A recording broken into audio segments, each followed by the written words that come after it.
Get Reese out of there.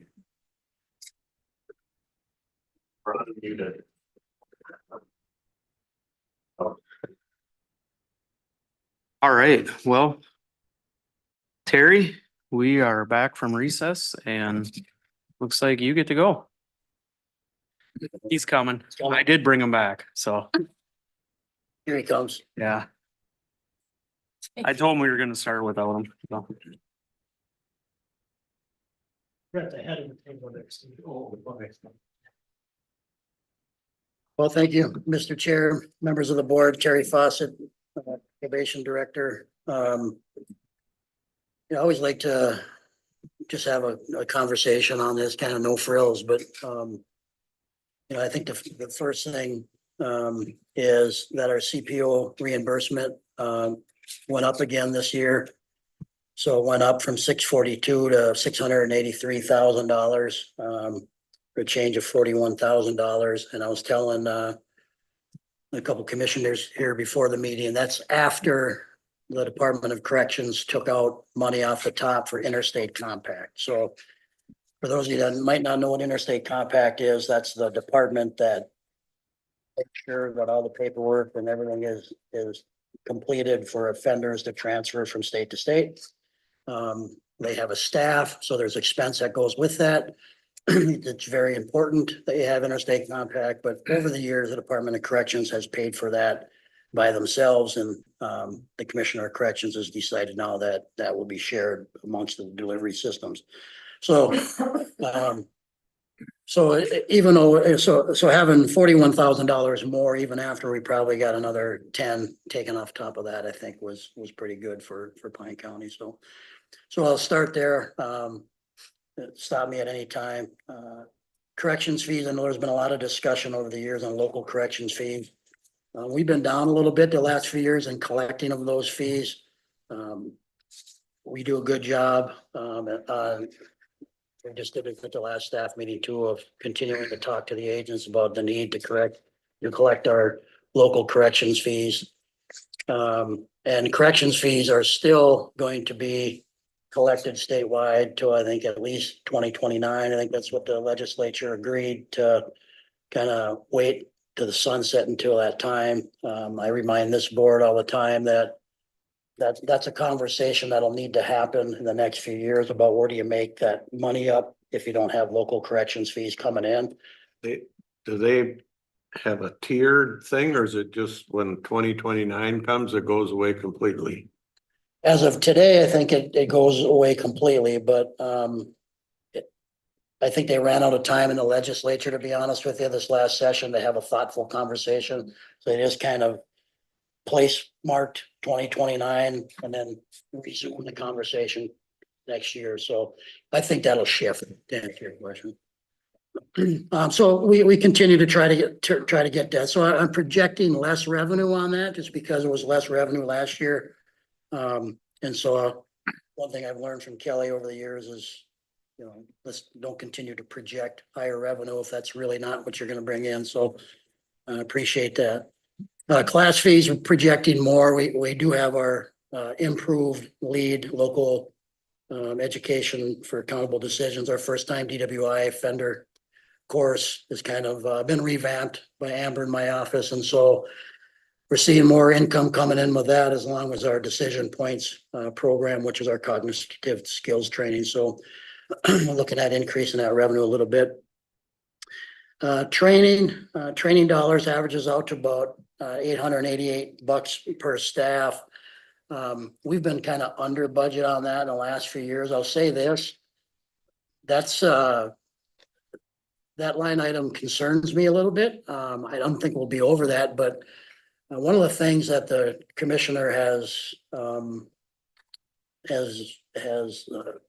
demanded is that we all show our work in corrections across the state. So we have to do comprehensive plans statewide, which not every county used to have to do.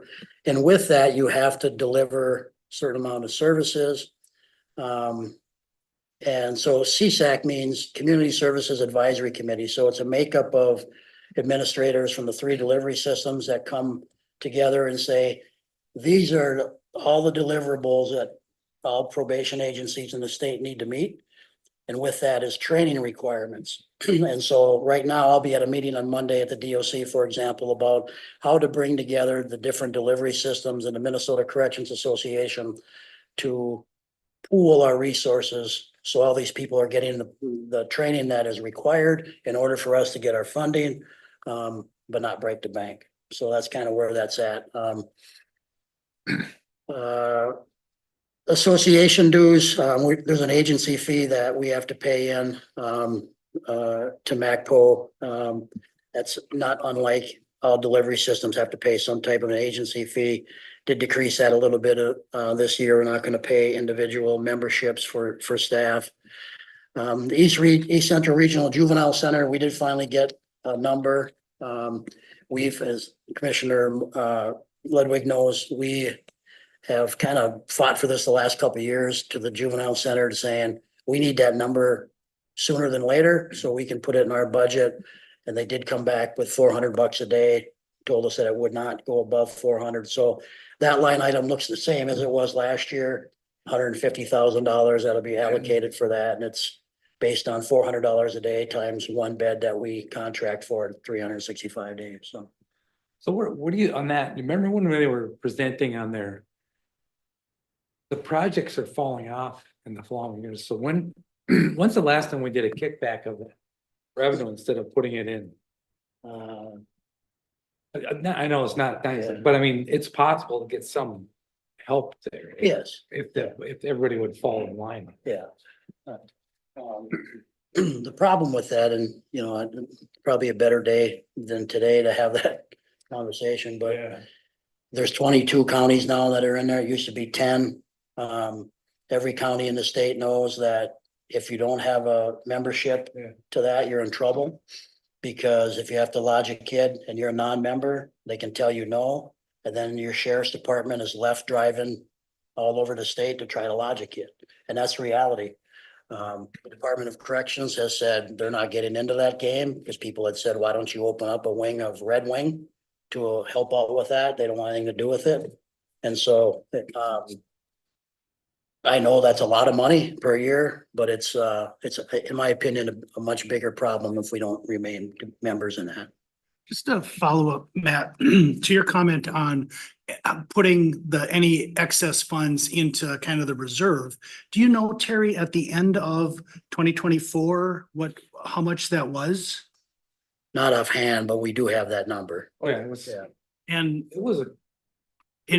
Oh, it's a lot of I would- money. And I would just, say in the spirit of Roger's conversation with the library board, that if there were ever a time to scrutinize reserves and building reserves, now is the time to do that, right? Because everybody's operating budget is really being stretched. And so if, Yeah, and I think, David, what they would tell you is they had a big elevator project. And then now they're moving into a roof project. That's an old facility. The roof has to happen. And the roof has to happen. And then After that, though, it's. Then I think, I think the once next- the roof is done. That's scheduled. Yep. So the next year it's, and who knows the next season. I think I was on that board years ago and every year there's a project. I mean, you can take the money out this year. And I think we did one year when I was there, cause we had a similar situation in 2012 or something but by the time it gets down to it wasn't enough to make a huge difference for anybody, but it made us feel better. And, but then the next year we had to pony up more. Yeah, I know. There's an argument both ways, right? So on a line item, 6311 repair and maintenance, put another 1,000 in there. That's where our computer fees come out of. And we also have to pay dues for that. So our probation database is expensive, but everybody in the state pays into that based on your size. And then that also includes our Canon contract, our domestic violence inventory test, which we have to pay for, our Loeffler, and then money to the BCA as well for licensure. So mileage, just looking to increase that from to 3,500. Community alternatives, that's been reduced to $2,000, in part because Reese wrote a grant that knock on wood, if everything goes right with the Department of Children's, Youth and Family, that grant will start September 1st for 18 months for restorative practices with the county attorney's office and probation working together, and $244,000 worth in that grant. And so some of those things that, for example, incentives for kids, right? Sending a kid over to work with the horses at Changing Gates, for example, where that would be paid for before out of my budget, that will be able to be paid for under the grant for the next year and a half. So that was a big victory. And stay tuned on that, more information on that coming up, but juvenile EM expenditures, I always sit with the supervisor, Sherry Johnson, and talk about how much electronic monitoring that we're utilizing with kids, and it looks like that trend has been downward a little bit, so looking to reduce that by 1,500. The REAM Indigency Fund, so REAM, remote electronic alcohol monitoring. There's a statute out there that says that basically the Commissioner of Corrections has to provide for some type of opportunity for people without money to get out of jail, that you can't have debtors' prisons.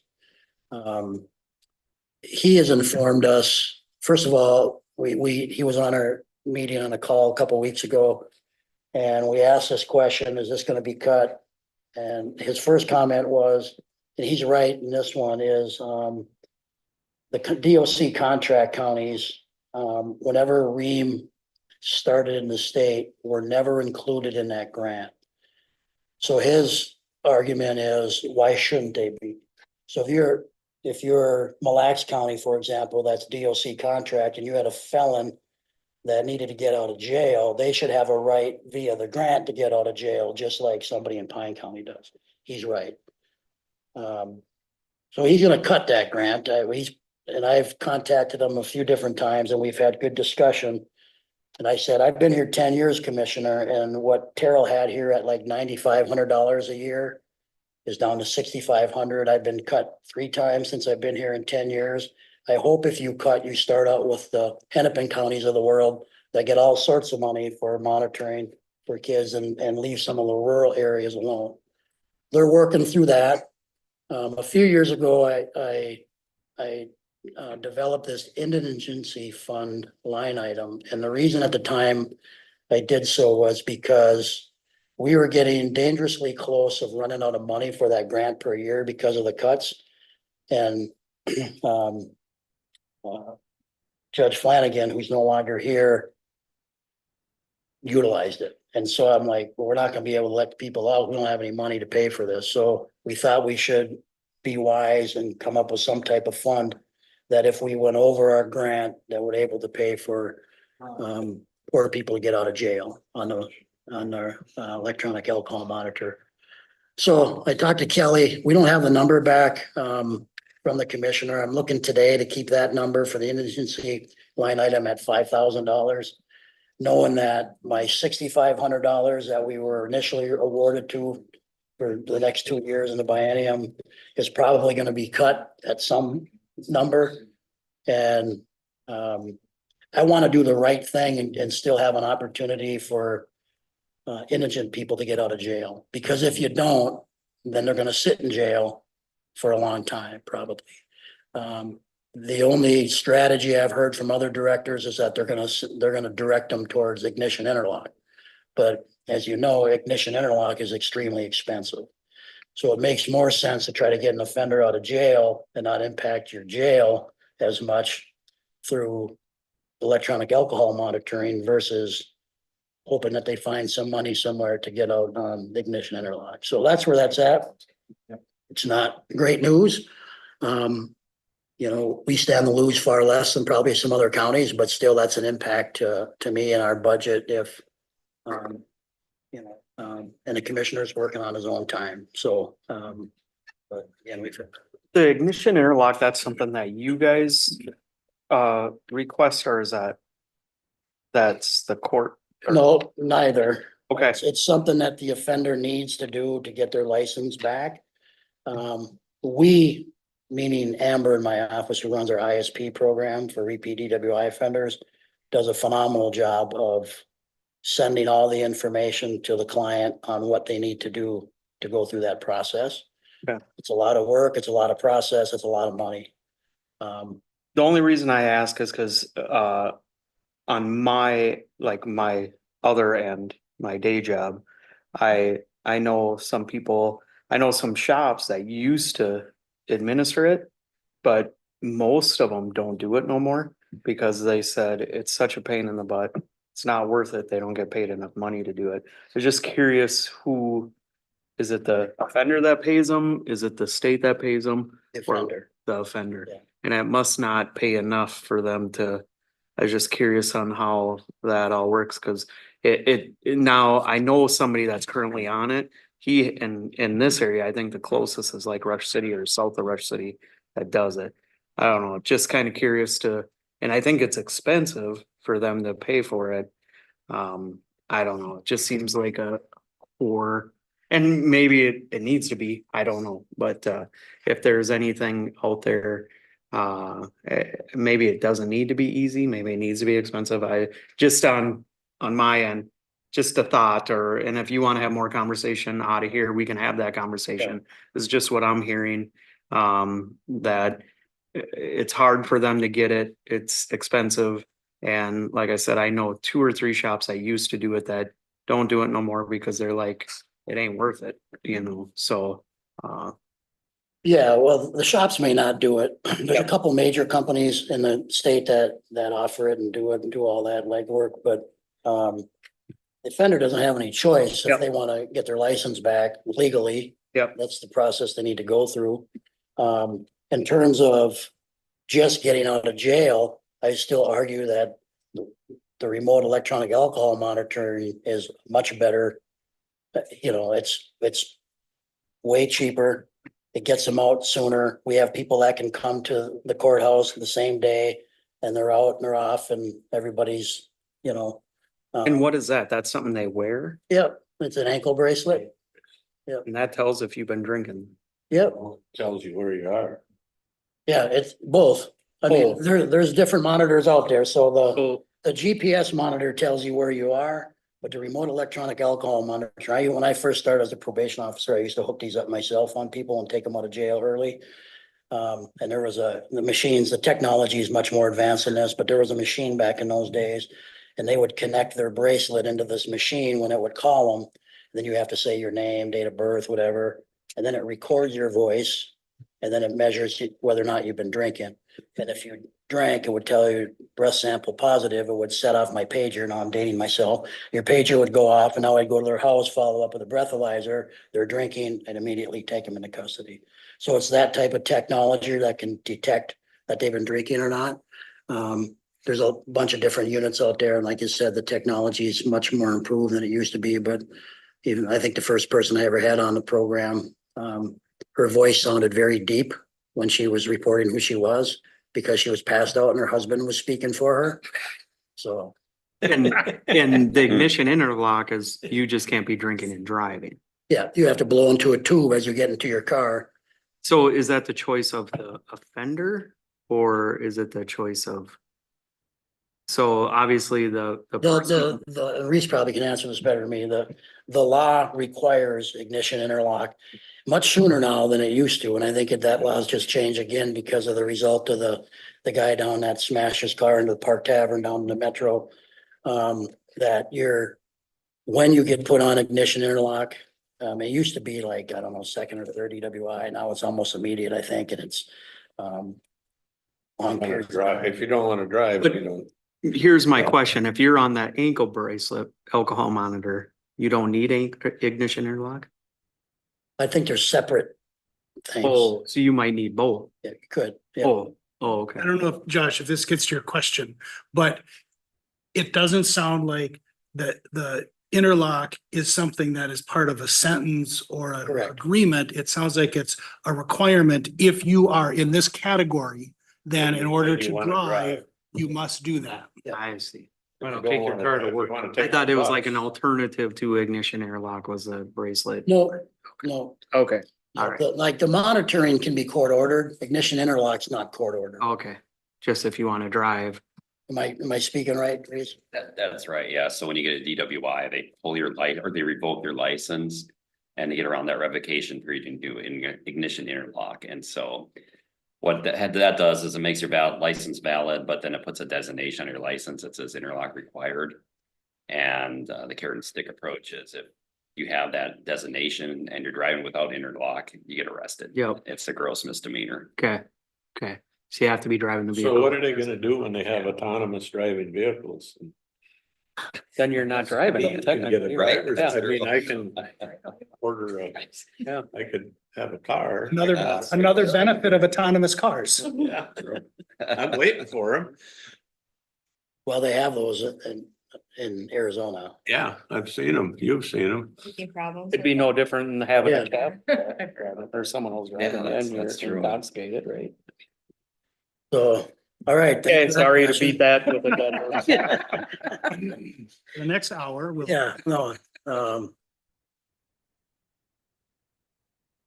and then office, supplies, which also, covers our safety supplies. I'm really appreciative of that line item. As you know, or some of you know anyway, our agents wear vests when they're in the field. I think most of them now, I think Sherry's up for a new one, but they're sized. We had a really good relationship with Strikers, so we're able to get some that maybe were supposed to go to a cop that was in the academy that failed, and they were able to come here, and if the size is right, we get them at a reduced cost that they've never been worn, and so we do have a good relationship there. And then our tasers and taser supplies, our cartridges, we train 4 times a year on the taser, one for certification, and a couple other times actually practice holstering, unholstering, firing it, reloading, and then another one is kind of taser nomenclature. So our taser officers are well informed on what that weapon or tool is all about. So just some other notes that I put on here. We had 2 agents that were promoted to career agent this year, so that adds some expense. There will be one eligible in 2026. But if they meet the requirements in 2026, per the policy, they wouldn't financially benefit from being a career agent until the 2027 budget. It's kind of how our policy was written. And so that won't have an impact this year. The good thing is it shows that we have people that like to stay here and stick around, and now we're getting more seasoned people that have stuck around in Pine County. And we heard Judge Martin talk about Devin, for example, that was one of them that went up to career agent and went up a couple of years ahead of time because of his master's degree. And her comments are indicative of what somebody of his talent can do for a department when you give them an opportunity to be creative. So appreciate that. We talked about the sunsetting of the corrections fees. Talked about the new money that was in Kelly's slide previously, new money of $27,000 this year. And then a restorative practices grant we're very, very excited about, and thank Reese for all his work. That also will include $29,000 in restitution monies. So kids that owe money to somebody, to a victim of crime, we can have them do some community service work and then work off that money and then pay that money back directly out of this fund versus having to come out. We have like $1,000 line item in our budget for that, but that goes by extremely quickly. And then lastly, I also been working with Juvenile Detention Alternatives Initiative with potential about another $100,000. They've had some change in leadership there recently, which was unbeknownst to me, which resulted in a conversation between myself and the president of Metro State, who currently houses JDAI. But there's a lot of money there, I think, to be accessed as well. $400,000 in JDAI funds, and then another 1.2 million in Department of Justice funds. So I've already put out RFPs to different community providers and got some proposals back. One from Changing Gates, which is also written to our RJ grant, and the other one to Therapeutic Services in town. So hopefully we can get some more funding there, and we can continue to build out opportunities for kids in Pine County. So all I have. Questions, comments, concerns? I was going to dress nice today, but I remember last time I did, Commissioner Allen made comment that I dressed up, so I made sure not to today. You look fine. You're looking fine. Thank you. So Grace? there was a time where we talked about the declining percentage of reimbursement from the state and we were below 30%, I think. Yeah. Were we below 20? Well, no, we were like 25. 25, 26. I think was the metric supposed to be 50? Yes. So we are at about 47% today, which is a good, good movement in the right direction, but it's still not that 50%. But hopefully it holds. Yeah, well, and it sounds like, What was the battle? yeah, but it's, if they take that they can't contribute to their own. Yeah. That's Mandates. gonna take Yeah. several thousand away from us, so. I think the biggest difference has been, there's a lot better collaboration between the three delivery systems now than ever, in part because we're required to, if through these deliverables, we're required to.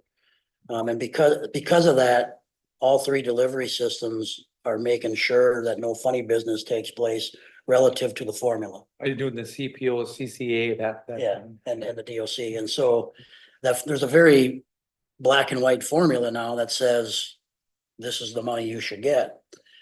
But every year when we go into the legislative session, there's always some discussion about the commissioner maybe wanting to change some of that. So to your point before the meeting started Yeah. about the power of the commissioner of corrections, it's just one of the things that the presidents of the respective associations need to be aware of, because we can't let it go back the way it was. And does the commissioner have the authority to decree that we would only have one delivery system? Or is that a legislative thing? The commissioner could not do that. No. The statutes lay out the process to select a delivery system. Yeah. I don't know if I want to go down that road today, but No, that's a long discussion, but I'm assuming that virtually everybody is happy with the delivery system they're working with right now, and they all have reasons for it, and it probably won't change in the foreseeable future. yeah, I would say this, Commissioner, just to be transparent and honest. I have this conversation with David every year and I sit in with my eval about delivery system. And, I actually have the number, if you just went off a number alone, and we took over the DOC here, it'd be another $867,000. And you might went, wow, that's a lot of money. They have 7 staff plus a supervisor and 2 support staff. So there's 9 staff on $867,000 and a building that you don't own. They have to pay rent on and everything else that goes with it. So, there's a few more that are in transition to CCA right now. So there'll be 14 CPO counties remaining once they make their transition. And I think they're solid in the CPO system, and rightfully so. And one of the things, and I just said this to the district administrator this morning at a meeting, is I think what you see in a lot of jurisdictions where there's a transition into CCA, for example, is it happens mostly because of fractured relationships between the DOC staff and county probation. Or one very critical of the other. We never had that here. Terrell had great relationships with Randy Tangy. I did with Randy. I do with Tessa now. And then some of the counties that are doing it now, I'll use Wright County as an example. They built this big shiny building over in Wright County that also houses the Department of Corrections in it. Well, the DOC is not housed here. So there's an added expense that some counties don't have because of that. And so it works for some people, and I think the outlier, for example, would be Mille Lacs. Mille Lacs went DOC contract. And they did that once their director moved on. And their commissioner, I'm on an AMC committee with her today, so we just wanted out of corrections.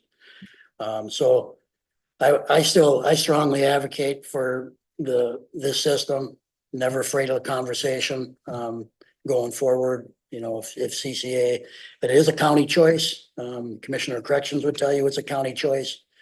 But And so the CCA county, you have to be a minimum of 30,000 population. not anymore. Okay, so you can decide to go that way, take over the adult cases that currently the state does for us. Yep.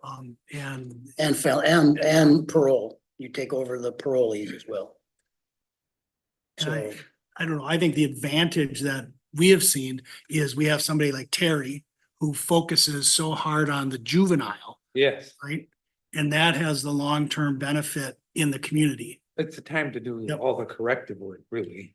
well, it's a nimbleness of it. I think any director in the CPO system would tell you about the nimbleness of it, and I 100% agree. I'll remind you, I came from a 5-county CCA up north.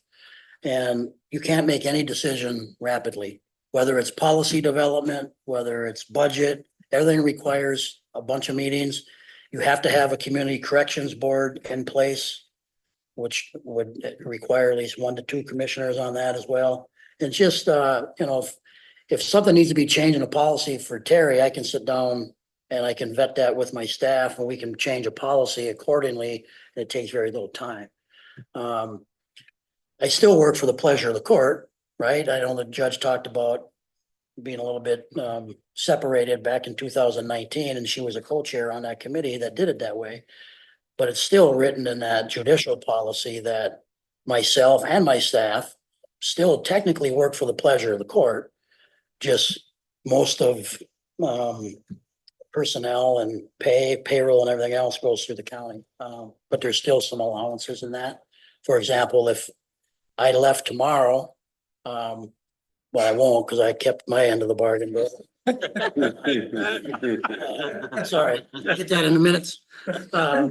But there's a process that's in place for that David or whoever else would have to reach out to the judges and say, are you okay with us going through this by ourselves with the county, or do you want any involvement with it type thing, so. But yeah, I do, and I appreciate the conversation. I'll leave it like this. I wanted to say something about David anyway, is I've been in management for 25 years, my last 10 here, the best boss I've ever had. And I say that for 2 reasons, transparency and trust. And I'll use, ironically, the county he's going to, probably 2 years into my time here, when you had to be contiguous to another county and you had to have 30,000. We didn't have 30,000, so you had to be contiguous, and apparently we touch Aiken County somewhere. And so Aiken County, unbeknownst to me, reaches out to David and asks David if you want to go CCA. David could have done whatever with that information and never let me know about it. But he let me know right away, and he said to them, I think Terry's gonna tell you he's good where he's at, but feel free to call to me. That's leadership, right? And I tell people that all the time is, he didn't have to do that, and I appreciate the heck out of him, and that's what our relationship has been about for 10 years here, is being able to have these conversations, and sometimes difficult conversations, where you know somebody has your back. Even if he just made a decision on this little fancy board he's on that said probation officers can't retire at 60. Now, David and I don't agree on that based on his position. But I also said that was his first committee meeting he ever went to. I didn't expect him to be the dissenter in the committee. But so even when we disagree, I have a lot of respect in that disagreement, and I just want to make sure I put that out there, David, because if I don't have an opportunity, you've been a hell of a boss and big loss here, so. Thank you. And in the short time I have left as your boss, I have to make a correction. Oh. You can still retire at 60, you just get a reduced pension. Oh, yeah, okay. And he does that with a straight face. That's leadership, right? Yes, I have a Yeah, go ahead, Richard. 30-second question or 30-second answer. Maybe on line 60 to 41, conference, training and dues. What percentage of that is like mandated? And what percentage is that is professional development? Would you, I'm not looking at, Yes. like, oh, we're looking for. I would say in the past, most of it would be professional development. But now it's gonna be mandated when the CSAC deliverables are put in place, and they're all close to being rolled out, which is why we're having these kind of more and more meetings about it, because it's gonna cost people. And I'll give you an example. The meeting I'm going to Monday will involve the Minnesota Corrections Association, the CPO delivery system, the MACAC group, which is CCA, and then the Department of Corrections, which runs the statewide training academy at Ripley, right? We all run different stuff. And then back in the old days, we'd all get turfy. You'd say, well, we don't really like your delivery system, so I'm not sending any of my staff to your conference. Well, now we're gonna be forced to do this training with limited dollars. So how can we all access each other's training and quit being turfy? And so to answer your question, it's now gonna be a requirement through the CSAC deliverables in order for you to get funding from the state. You have to meet criteria for your licensure too? Every so many years to keep being a probation officer? No, No, like probation, that? no, we don't have licensure in Minnesota. But we have 40 hours, but my staff go way beyond. I will say this, there's a lot of opportunities to do training that is free of charge too. Mhm. Because there's other places out there that have, more problems than we do. And so if you charge a ton of money all the time, we would never meet any of these deliverables. So stay tuned. I think that number is a moving target, as I said here today. And hopefully I have a better chance or a better opportunity to give you a better answer in the near future. All right, any other questions for Terry? Thanks, Trey. Thank you. Nice dress up.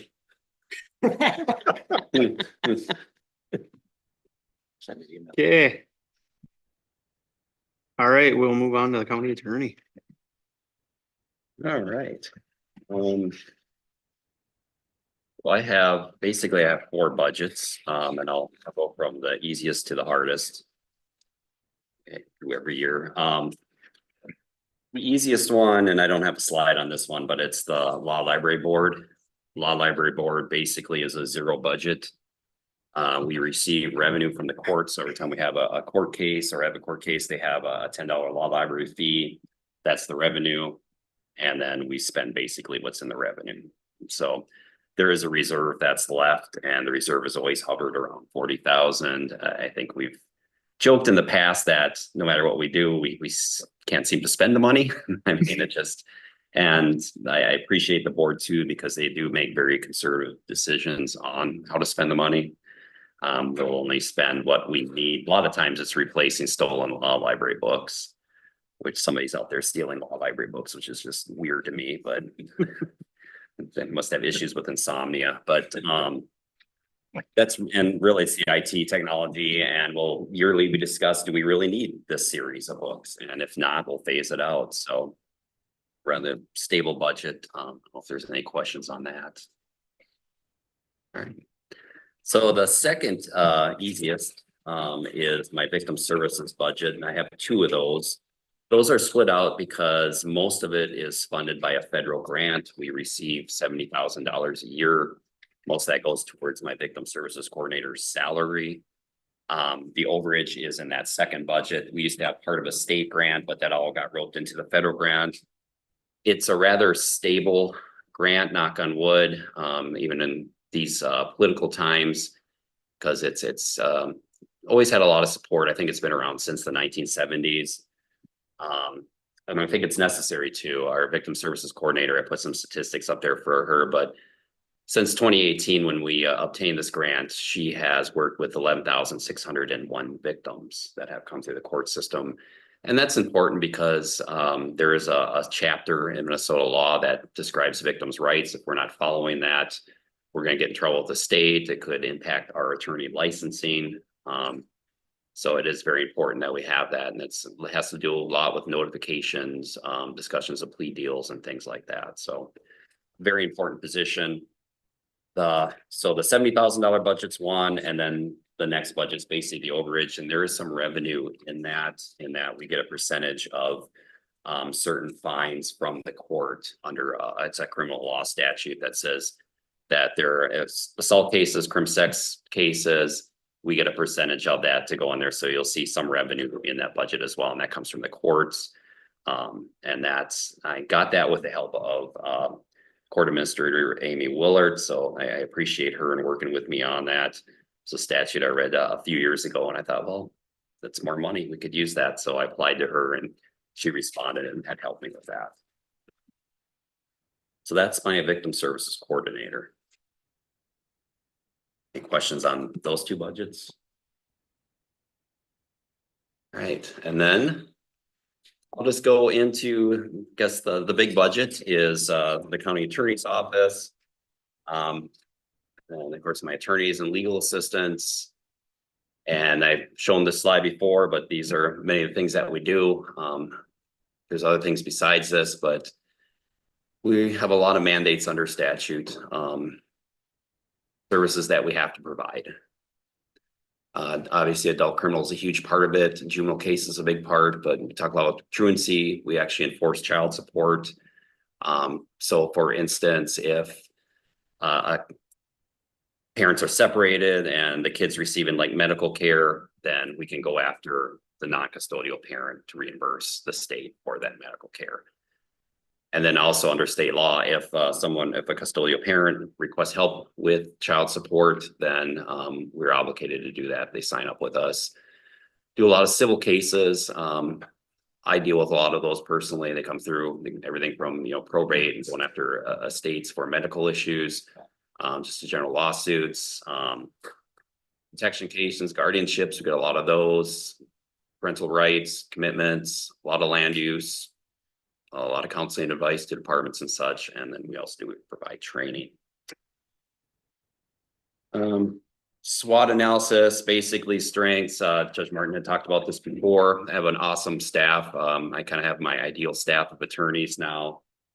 They're very experienced and they make life a lot easier for a lot of people. There's a lot of, I'm not going to cast aspersion on other counties, but there is a revolving door in a lot of counties that get attorneys in for a few months and then they're gone, going somewhere else because of the legal market. Having stability here benefits, the court system benefits the county long-term. Quantitatively, it keeps us out of lawsuits. Qualitatively, of course, we have more efficiencies. We have better and stronger convictions. And I think it's a lot easier, especially for court staff, to work with experienced attorneys and such. And then having somebody green come in, and it makes life difficult for everybody else. Weaknesses, it's been the legislative changes the last couple of years have been nothing like I've seen before. So it's been a lot of constant. And of course, I should put cannabis in there too, because I hate uttering that word now, but lots of opportunities. Restorative Justice Grant that Terry mentioned, that's $244,500 that we're receiving through that. So that might be a game changer with the juvenile justice realm, and we're pretty excited about that and have a lot of collaboration on that. We've managed to save money. A lot of time has to do with IT technology. We just recently reduced the amount of printers that we have. We're actually down to one printer now because that's how much less paper we use. We used to have like 6 printers in my office, and then at a point in time we leased them, and now we just have one central one that I don't have to walk too much anymore because everything's done electronically. And of course, the typical threats of my attorneys carry more cases than our neighboring counties, with probably the exception of Carlton. They're kind of the same boat as us. Competitive labor market. So I've appreciated the board working with me on salaries and stuff, being competitive there. And of course, there's this the rubric of criminal justice reform, whatever that's supposed to mean, but that's something, a political term that, because of a lot of the changes, especially in prosecution, that's driven a lot of people out of the office or out of this profession, at least since the last 17 years I've been in it. That's the least amount of people are interested in prosecution that I've ever seen. So it is tough to find people. So I guess the bottom line is I think overall my increase is about 3%. About 96-97% of that increase, of course, comes from salaries, wages. We're one of those offices that were just extremely information and knowledge based, and I don't have nice cars or guns like the sheriff's office and maybe can delay purchases and reduce the budget a little bit. Unfortunately, I'm kind of not in that spot. So, yeah, just salaries, we reduce what we can, but usually that's a very small part of that. Law library, $0, victim services, that's 29,000 and change. That's basically the overhead what the grant doesn't cover. And then, of course, we do have some restricted funds, and that's limited to using it for prosecutorial purposes. So I always think of that as kind of the emergency fund. We get a big case. So for instance, had a double homicide, criminal vehicular homicide about a year ago, and I had to go in and spend about 20 grand on expert witnesses and testing and things that weren't covered by the state. So we always looked at that as kind of our emergency fund. So I think I went through that really fast, but if there's any questions on that.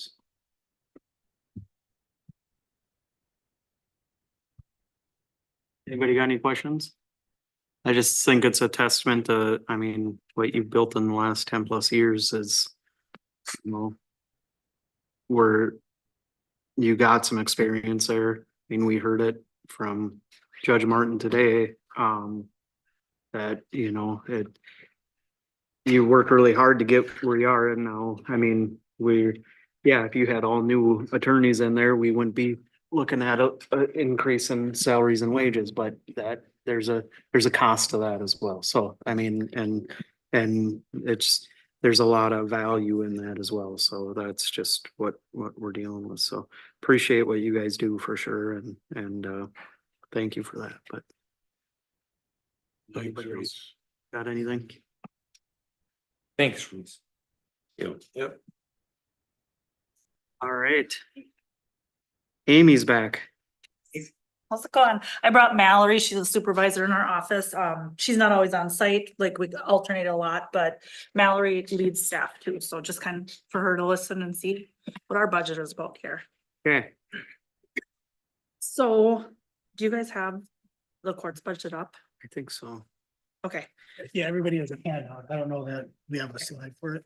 So I'll just kind of run through the line items, like 5210 is the trial court phone postage reimbursement. So again, we get Melissa or Sully bill us, and then that is not a cost because that gets sent to the state for reimbursement.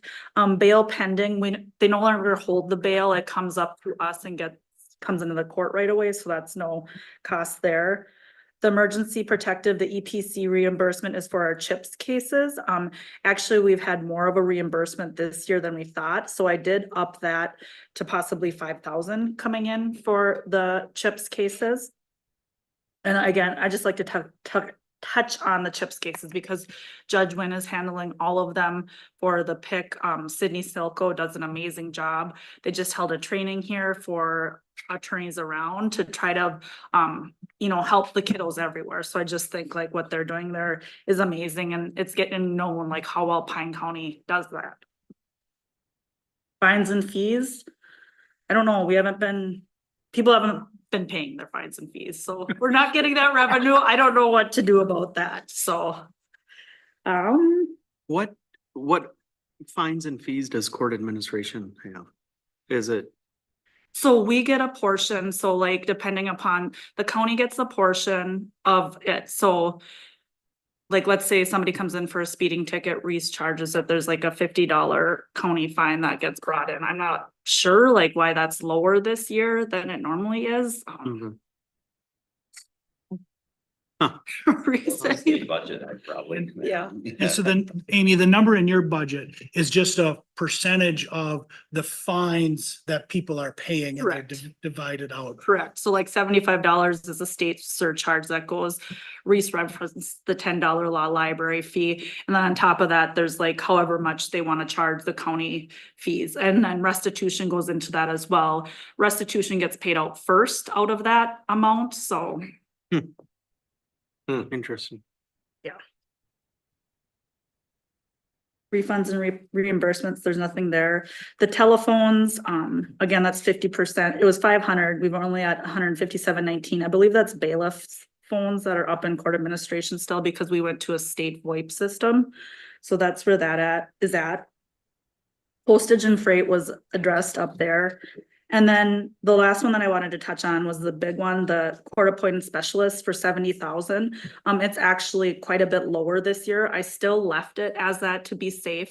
But like Judge Martin mentioned earlier with the budget, and that ASD 3 committee, and what we're trying to do and what we've done in the PIC is we've centralized the appointment of examiners, and some of the attorneys. So we're only going with certain attorneys that, like for Chip's cases that Judge Wynn, they're efficient, they're doing well with what they're doing. Same with the examiners. So I'm hoping that that number stays low and continues to get lower, but that's where we're at right now.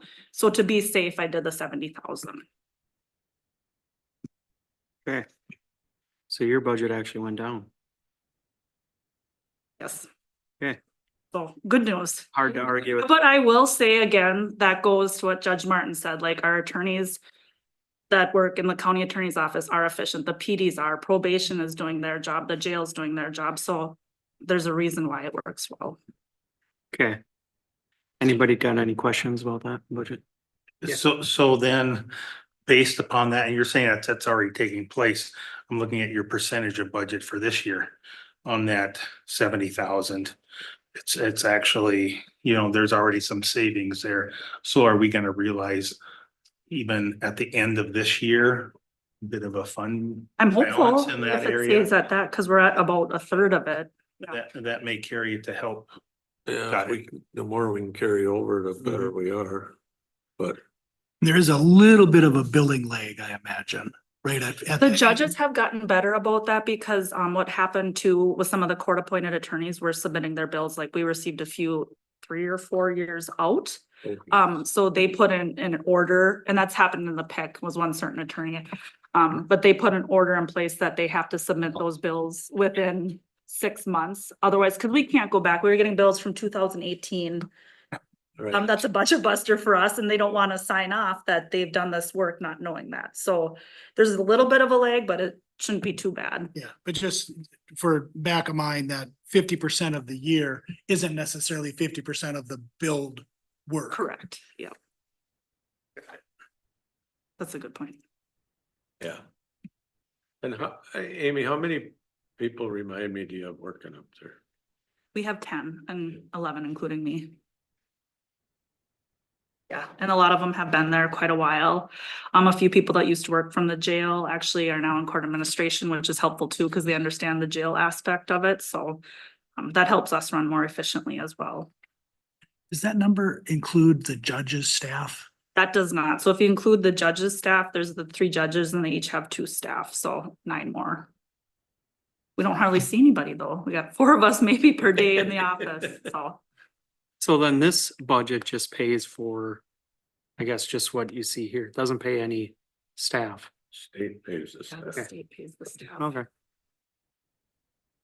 All right, Perfect. sounds good. Well, thank you. Thanks, Amy. Thank you guys. That was quick and easy and simple. All right, is Becky here yet? Okay, do you want to take a quick bathroom break? Yep. Becky, we're gonna give you a couple minutes. We're gonna take a quick bathroom break. Bathroom break quick? Yeah. 3 minutes? Cool.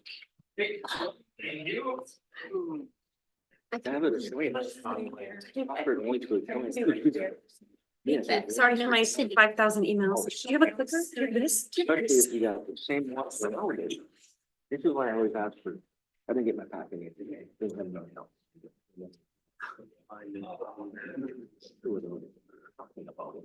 However.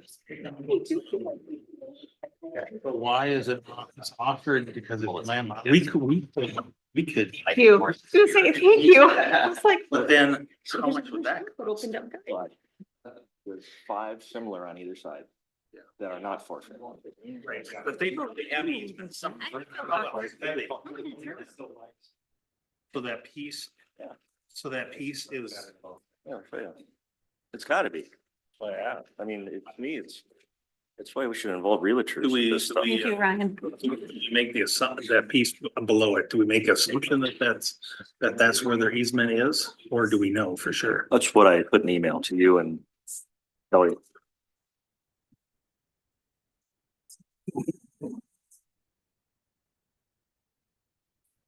If you look at this, just looking at it, like what potential buyers, okay, look at. If this, I hear it once a week.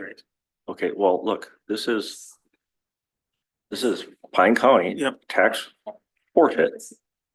So either Becky Laurie lets them drive through this one and this one and this one and this one and this one and this one, which ain't gonna happen, because you can see through the aerial photos, there's no roads or trails. There's no road. Or this person. Or it's fair to say, and this is all high ground, look at the trail right here already coming through.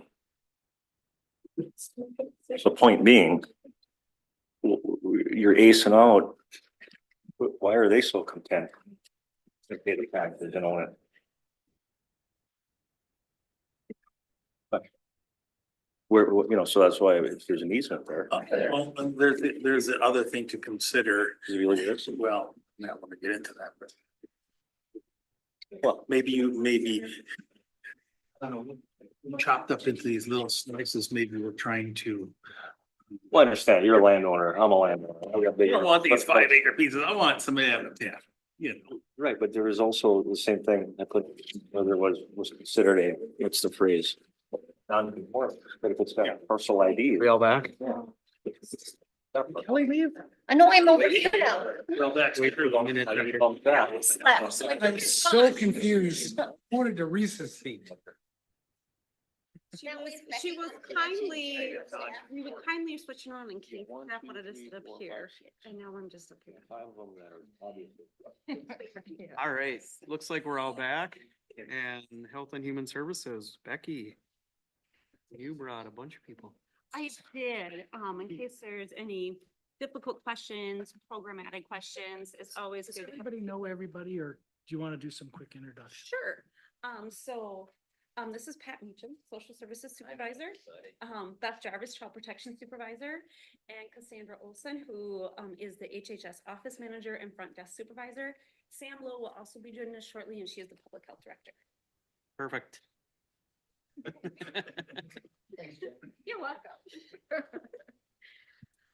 So first of all, thanks for having us today. So you have some information in your packet related to 3 budget areas that I'm going to cover today. The Veterans Service Office, the opioid lawsuit settlement budget, and then also the Health and Human Services budget for 2026. Just to give you a preview, the next 4, this and 3 other slides after it are going to be about the Veterans Service Office. There's going to be 1 slide dedicated to the opioid lawsuit settlement, and then the remainder of the slides are dedicated to Health and Human Services. Just for some, I also want to add Supervisor Barb Schmidt has joined us online, and she supervises the VSO, and so and adult mental health, adult protection, and children's mental health. So it's all hands on deck today. Some background about the Veterans Service Office. The last few years, we have been operating at 1.5 FTEs. So the 1 full-time has been the County Veterans Service Officer. That is Mindy Sandell. She does a phenomenal job. And we've also had a half-time Assistant County Veterans Service Officer. In addition to those 1.5 FTEs, HHS support staff provide ongoing administrative support as able. And so we really try to work together to make sure veterans have the best experience possible when they're walking through the North Pine Government Center, or if they're coming to the Pine County Courthouse. There's currently a vacancy for that half-time position. Supervisor Schmidt took that position to the Personnel Committee back in June, requesting a backfill. At that time, the Personnel Committee and then subsequently the County Board suggested bringing back a couple different options to increase the hours for that Assistant County Veterans Service Officer. So this budget presentation will give you a couple options and for your consideration as we look at the future of the Veterans Service Office. So attached is this is a pretty straightforward budget for the Veterans Service Office. You can see here, it's about a $7,700 increase. That is just really mostly due to personnel increases, the 3% COLAs, potential step or performance pay, and then the para, the FICA, the paid family medical leave, those items. And again, it only comes to about $7,700. Some stats when we look at the VSO, I think it's really important to look at the great program work that Mindy has done, since she's been involved with the VSO since 2019. Don't wanna hammer out all this information because everybody can read here, but really she's done a phenomenal job, connecting veterans to federal resources that they're entitled to because of their service. She has a pretty high success rate for getting veterans compensation, and I think it's hovering around 85%. And she also does a lot of outreach. And regardless of the board's decision on what they choose to do with the Assistant County Veteran Service Office, I just want to make it clear that Supervisor Schmidt and I, Mindy, we really are committed to meeting the increased demand for services for veterans. And we're especially seeing it in the area of mental health, housing, transportation, and medical care. Here are some options for the board's consideration as we go through the budget process. So keeping everything the same in the VSO department in 2026, it is roughly a $7,700 increase. If you increase that position to 24 hours a week versus 20 hours a week, that's about a $16,000 increase. And you can see there, it incrementally increases. There is more of a gap between the 28 hours and the 32 hours per week. And really the reason for that is because at 30 hours, employees have prorated benefits. So that's when you get into not just the salary, the para, the FICA, but you get into the health insurance and some other things. So that's the reason for the bigger step increase between those two figures. Any thoughts or questions? Yeah, real quick. Them other figures, are they figuring in any?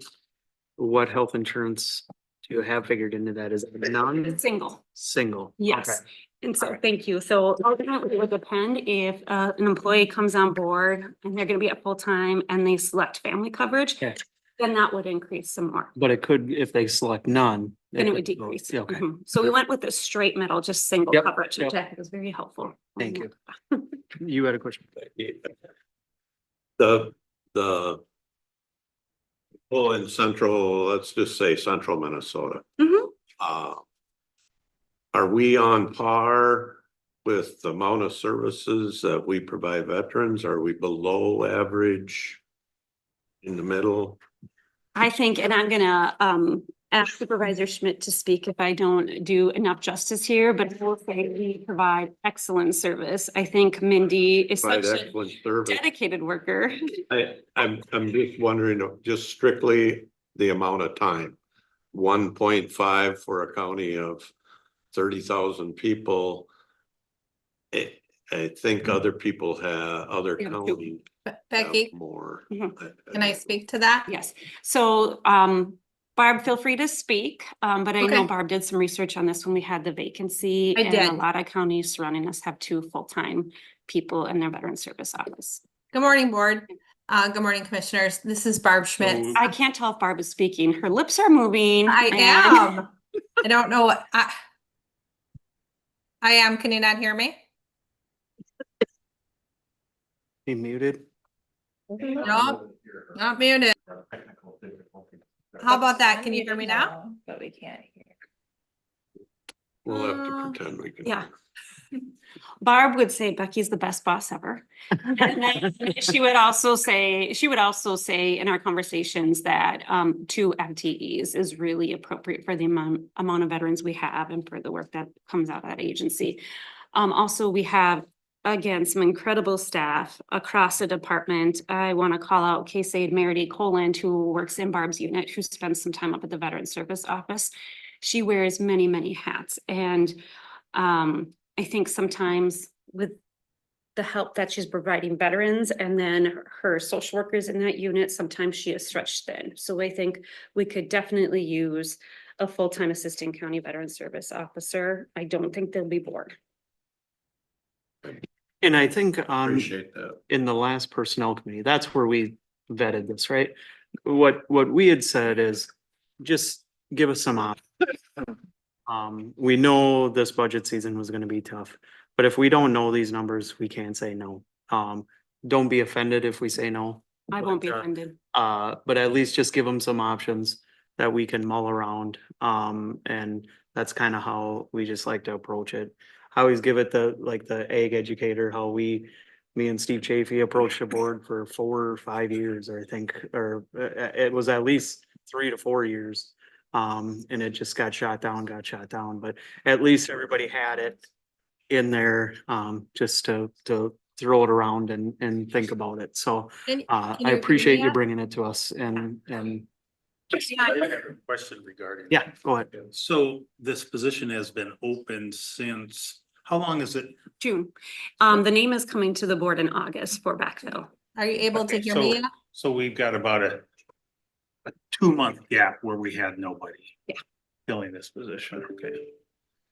I do want to say one other thing, because I'm one of those guys that do with some VA services. Can you hear And me? I don't know that getting service from the VA is any more complicated than going to the Fairview at the University of Minnesota.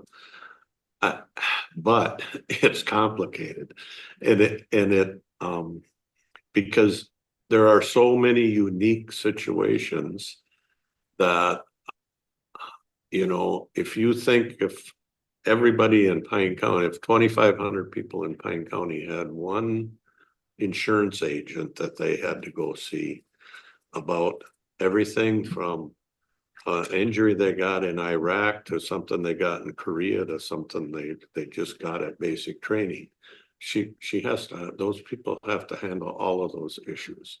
And it's everything from somebody who can't see to somebody who lost a leg. And there's just a lot of services there. And it's not easy. It's not.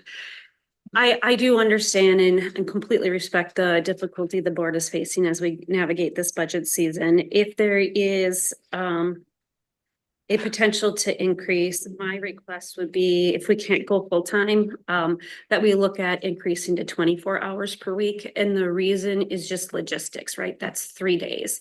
And then we would have 3 days of coverage in the office if Mindy is doing outreach or when she's here in Pine City and vice versa. So I think I'd like to see 2 FTEs, but also I understand where we're at. And so even if we could increase to 24 hours, I think logistically that would help that department immensely.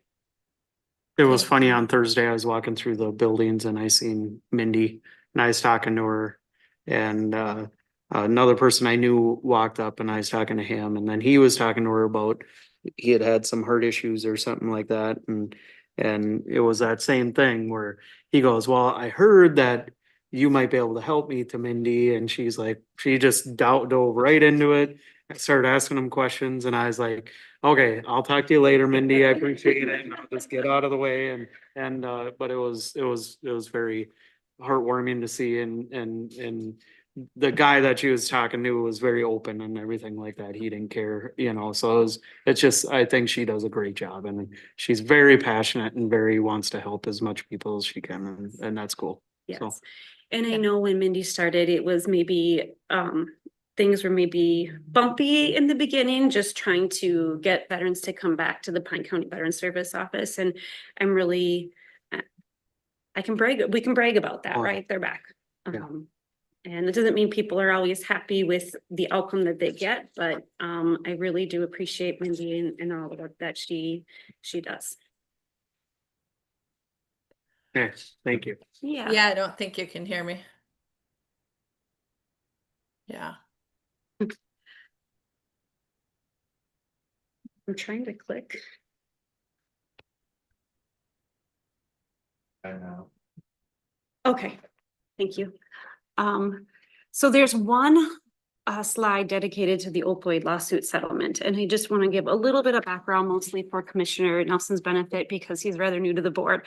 So a few years ago, there was lawsuits against some pharmaceutical companies, and counties joined the state's lawsuit, and as a result of that, there's money that's coming in for the next several years related to those settlements, and the those dollars have to be spent on very specific things. So every year, what we have to do is come before the board through the budget process.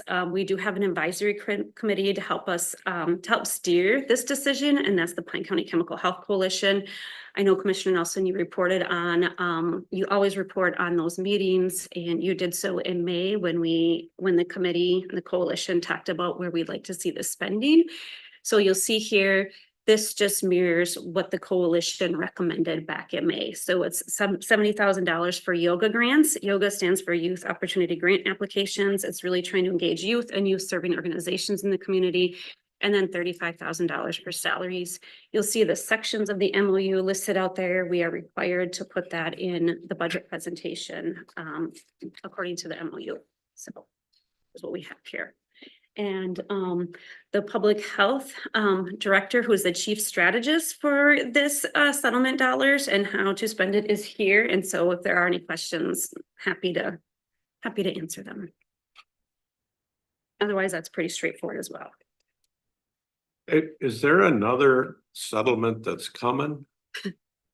There's always settlements coming. On the opiate side, I've been reading about, I mean, it seems like there is one that might affect us. So there's a big one that's about to be figured out, and that's the Purdue settlement.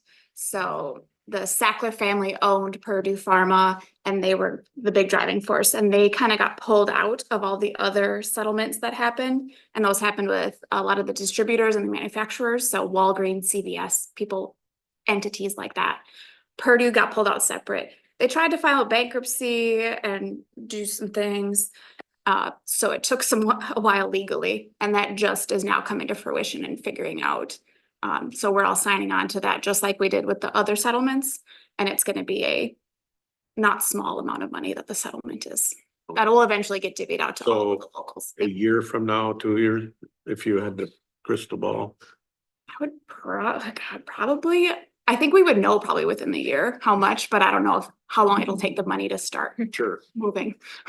Lawyers involved in it. It's true. Need a long time. Mr. Chair, so we have received email notification that we should be expecting the settlement paperwork soon. That was long enough ago that I would have thought we'd have it by now. So once we get that, we'll know more of the detail. Thanks.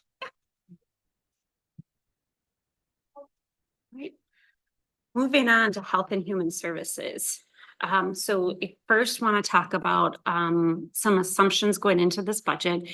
And a good chunk of my team is here, and I just want to say my many thanks to them. This has been a team effort putting the budget together, and this year has been unlike any other, with things constantly changing and threats of funding being pulled. So we've had to do a lot of planning. So under those circumstances, this budget was built with some assumptions, 3% COLAs and step increases per what it seems like it may happen. No health insurance increases. We are in a 4-year laptop rotation. So many thanks to Ryan for always being great about that. So this upcoming year for 2026, the Child Protection Unit Public Health Division will get new laptops. That is their 4-year. New expenses or cost shifts that we should continue to track and keep an eye on is with MAFPA, CWDA, or we can call it the ACT here because that's a very long acronym. We've talked about the ACT in depth at different meetings, but really we need a lot more than what this budget allows for. But affordability is obviously an issue. So what this budget takes into consideration is one of the first things that we really need to do is build our infrastructure. Child Protection Supervisor Beth Jarvis is in the room with us, and she has an immense workload. And if we are going to someday hire more staff to be in compliance with the law, she cannot continue to do it all. The recommendation for a Child Protection Supervisor is 8 staff, and right now it has 15. And so we can't continue to expect more from Beth. That's just not feasible. Also, there's been a lot in the news about SNAP or food support and Medicaid. So the SNAP administrative cost shift is occurring in federal fiscal year 2027. Federal fiscal year 2027 starts October 1st, 2026. So that changes hit the calendar year budget for Pine County Health and Human Services. And that's about a $25,000 revenue loss that was budgeted for that. Looking ahead, if one quarter is $25,000 revenue loss, I do want to point out that that would be a six-figure loss as we go into 2027. So just something to continue to think about as we navigate some uncharted territories. This budget eliminates some things we've been able to offer through grants and other things such as mobile dental services. We have had access to that for the last several years. I know Commissioner Holland is a big proponent of dental services, and one of the reasons why it's been so nice to be able to offer that is really because there is a Pine County population that has medical assistance for its only healthcare coverage. And there's not a lot of dental outfits that accept medical assistance because of the low reimbursement rate. So what this means is there will be people who are on Medicaid who won't be able to easily access dental insurance, which means we may see other things such as emergency room visits, longer travel times to get to a dentist that will see them. There's also no child medication management services in this budget. That's about a $9,000 expense that was cut out just given where we're at. And there's no funding set aside for Central Minnesota Council on Aging. I do understand that CMCOA was here talking about their need and their request from Pine County. I believe it's a little over $3,000. That is not a lot of money, and I understand that, but we don't have $3,000 to offer in the Health and Human Services budget as we go into 2026. So it's really trying to figure out where we can cut any non-mandated expense, and that is one expense that's just non-mandated. Revenue, you're going to see as we go along in this presentation, revenue and social services is decreasing, and that's just based on some trending data and some allocations that have decreased year over year. Some more contextual information. The 2025 Health and Human Services budget used a mix of reserve and restricted funds. And so that amount in income maintenance was about $95,000, and in public health, that was about $155,000. So right out of the gate, we need to look at figuring out about a $250,000 just to get to zero with those two amounts. That's something to keep in mind. In 2025, the social services budget was balanced, and that was really due to some great work going on in child protection and placement expenses decreasing significantly. If everything is the same going from 25 to 2026, the current estimate of pay increases would be a little over $450,000. So between the 250 and the 450, that's $700,000 just to get to a zero balance. And then you add the SNAP administrative cost shift from the federal government and the increase internal promotion, not a new position, but a promotion. For a potential child protection team lead, we're at about $750,000. Want to talk a little bit, like Reese did, about with his victims grant, some of our customer numbers in 2025. And there's a reason why I asked Cassandra for this data, and kudos to Cassandra because she's the one who puts this all together. That's easy to read. But back in January was a pretty interesting time where there were some immediate threats of funding freezes from the federal government. And so with that, we had to be pretty nimble in gathering data in case some big changes need to be made. And we had to start looking at how many walk-ins and how many calls are we getting at the Sandstone office and how many are getting the Pine City office and how many altogether. So you can see here, there's a significant amount of work and calls that come into the front desk and the walk-ins. And so the Pine City numbers average higher than the North Pine Government City numbers. So it's something that we're just tracking and we'll report back to as we go on. Commissioner Holland, you have a question? It looks like you want to ask a question. No, I'll ask you later. Okay. Okay. What's a typical walk-in question, or what's the, what do they ask, or what do they do when they go there? I've seen it all. I've seen people looking for applications. I've seen individuals who are reporting to be homeless coming in, looking for any kind of resources that they can have. I've seen people come in looking to make a child protection report or adult protection report. So it's really the whole gamut. Thank you.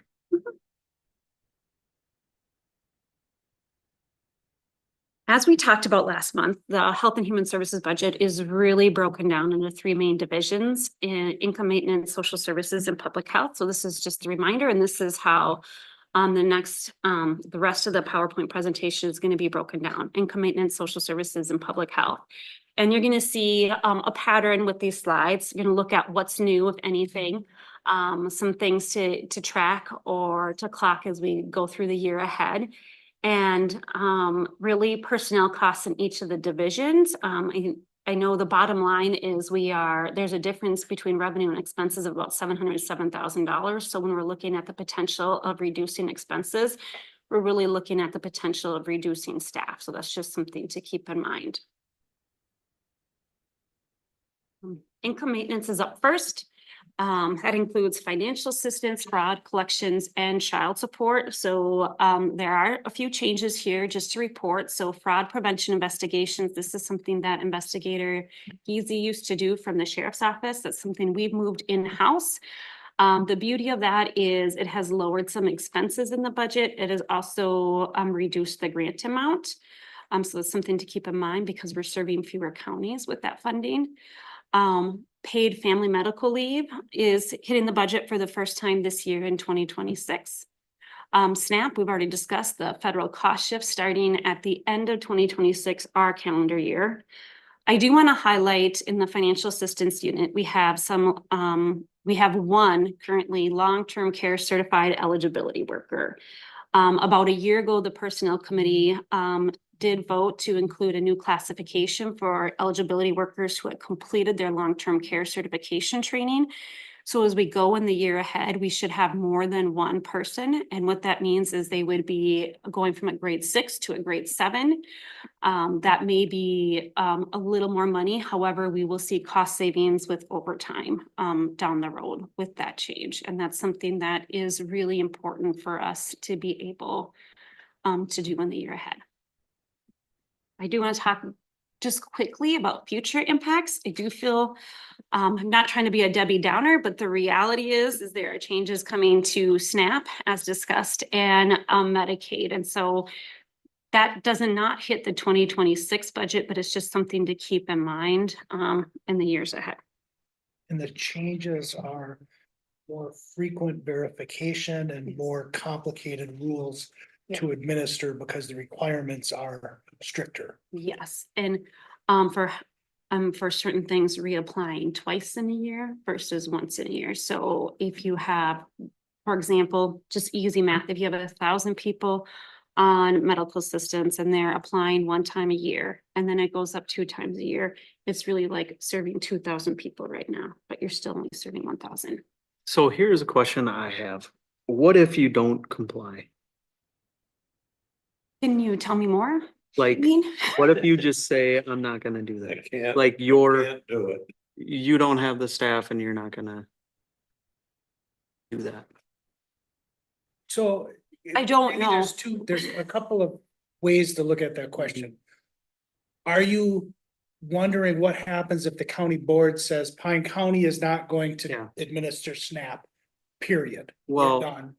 Or is it, we're going to not support through staffing at the level needed to meet the requirements and of being able to process cases?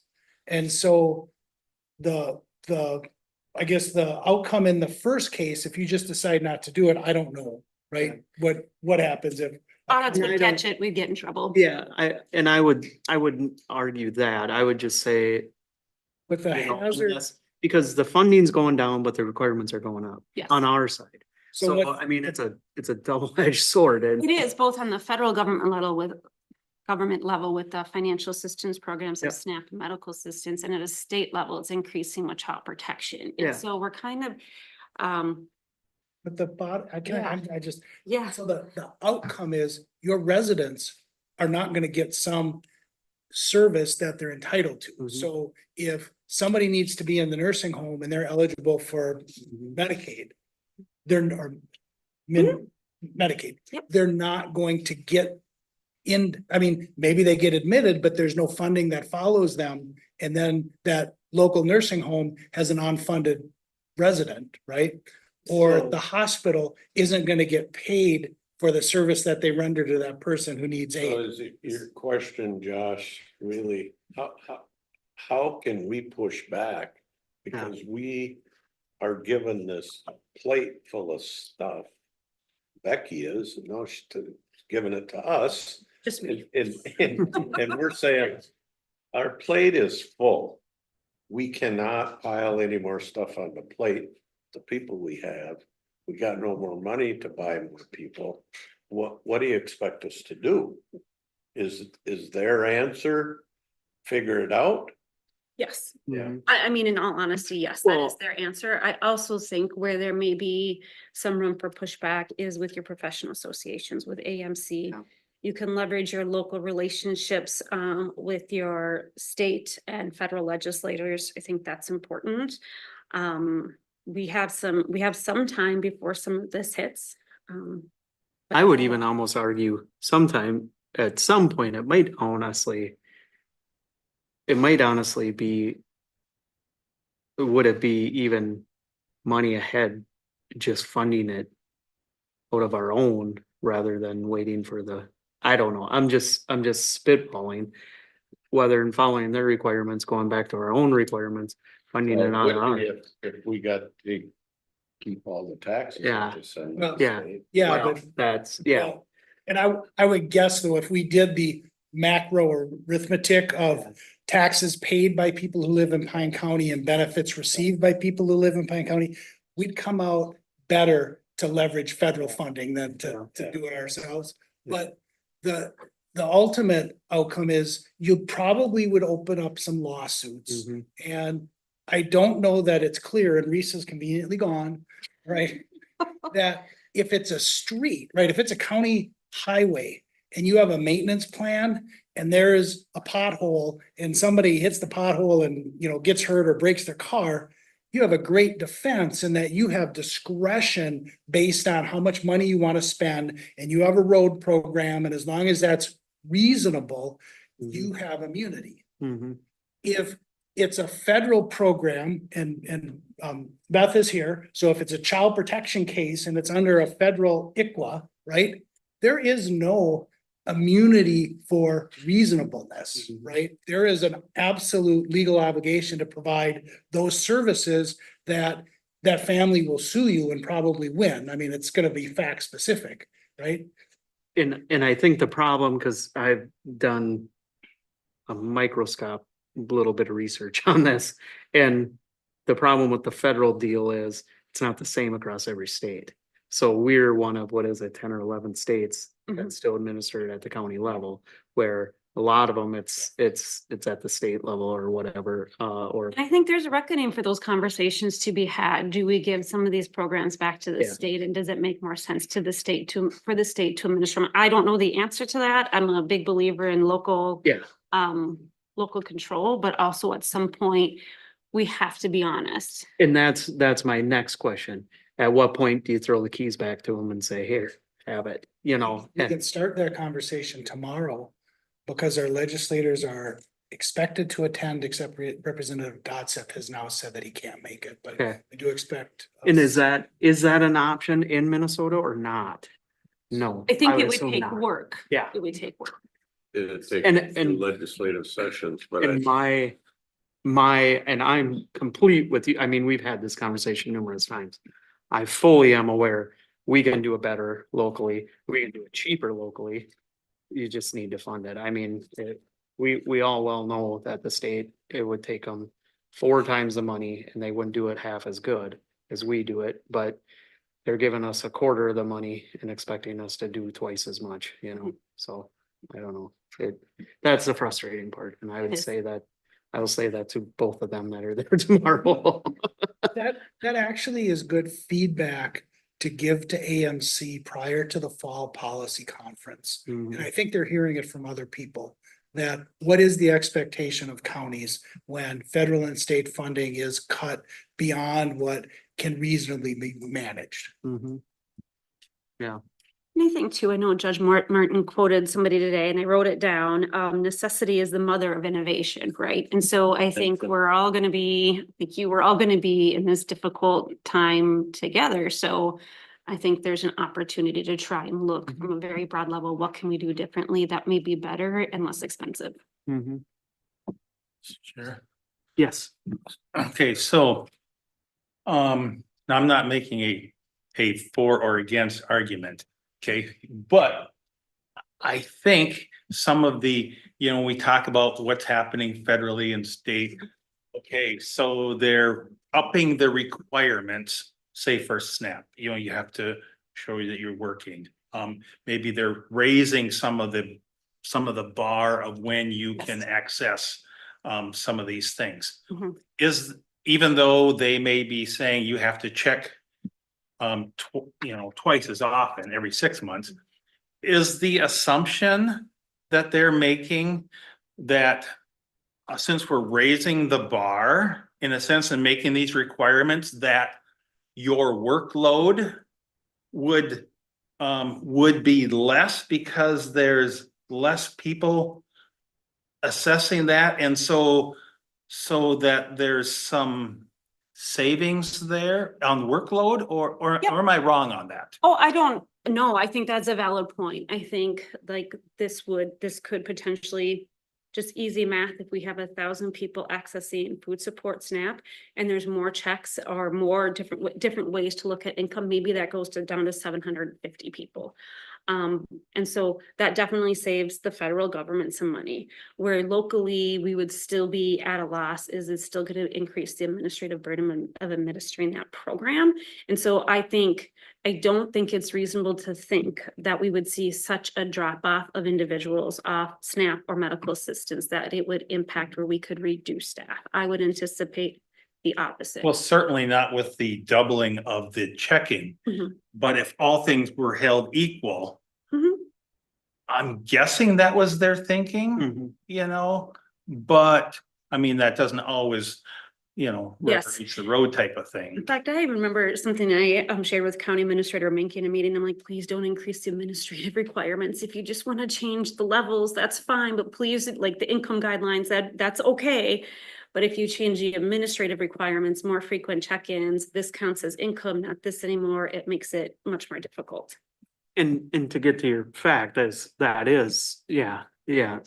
Well, and that may be again, as you point out, an AMC issue, because then we're not taking well, we think these cuts are good, or we think these cuts are bad at the state level or the federal level, but we can show the impact specifically on the, doubling of the requirements. And that's maybe where we want to drill into. Because that honestly is going to have the biggest impact on us. And then we sort of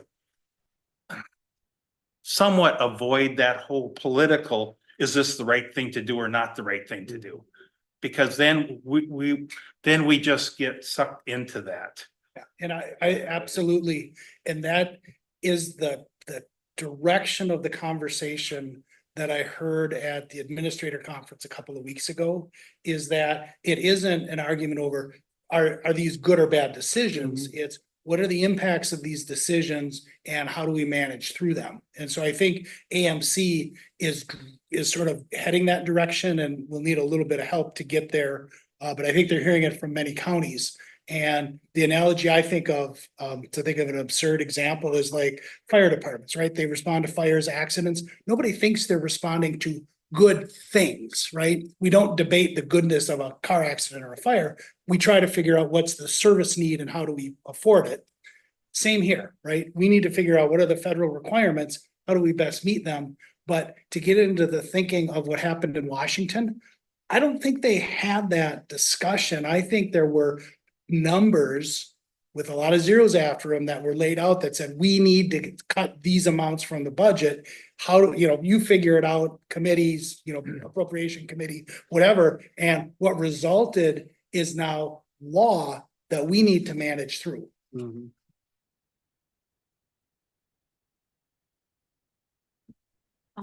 Looking at numbers compared 25 to 2026 here, you can see there is a little bit of a decrease in revenue projected for 2026. And that's really mostly because of two things. The FPI grant was lowered from 118,000 to about 52,000 with the changes that we made. And then also the loss of revenue because of the SNAP administrative shifts. So those two things right there really, you can see that show up in this budget. The difference you can see is about $175,000 between revenue and expense. Of that nearly $4 million budget for income maintenance, if you add up the personnel, salary and wages, other things such as phone expenses, capital tech, we're really looking at 81% of this portion of the budget is dedicated to personnel costs, salaries, etc. I know this has been a topic of interest for the county board over the last several years is county burials. You can see here what's happening with the county burials. There is a projected increase in expenses, and there is an increase in the number of burials, although not huge numbers that we're talking about. I would like to point out that the county board has increased the most common type of county burial that we see, which is adult cremation from 1,500 first to 1,800, and then from 1,800 to 1,850. I know it's a goal of the board to review this annually and set a new amount if it so desires. If you're looking for recommendation from me, I think it's difficult to raise that amount just given the budgetary constraints that we're under. But I also understand you have constituents to answer to as well. And just you go back on that, we raised it a few years ago Last year and the year before. and we're not getting as much pushback anymore. The, In the funeral homes. yeah, they're fairly satisfied. Correct, but I do think they would be, They're not whole. they're not whole. We can't give him what it costs, because I think he said they moved about 3 to Yeah. 5. Yeah. per Yeah. funeral. Yeah. And that was, I mean, I appreciate you keeping it there. It's something we gotta keep on our radar. It We is. Should, And they do appreciate the increase because it was not ignored on purpose, Yeah. but it was something that wasn't paid much attention to. So I think if we can continue to pay attention to it and you have the conversation if it should increase is beneficial. Okay. Social services. So this is the biggest area of the Health and Human Services budget in terms of staffing and expenses. It includes a lot of programs, including aging and disability services. Pat Meacham is a supervisor of that. Children's mental health and adult mental health, other mental health services, child and adult protective services, and licensing.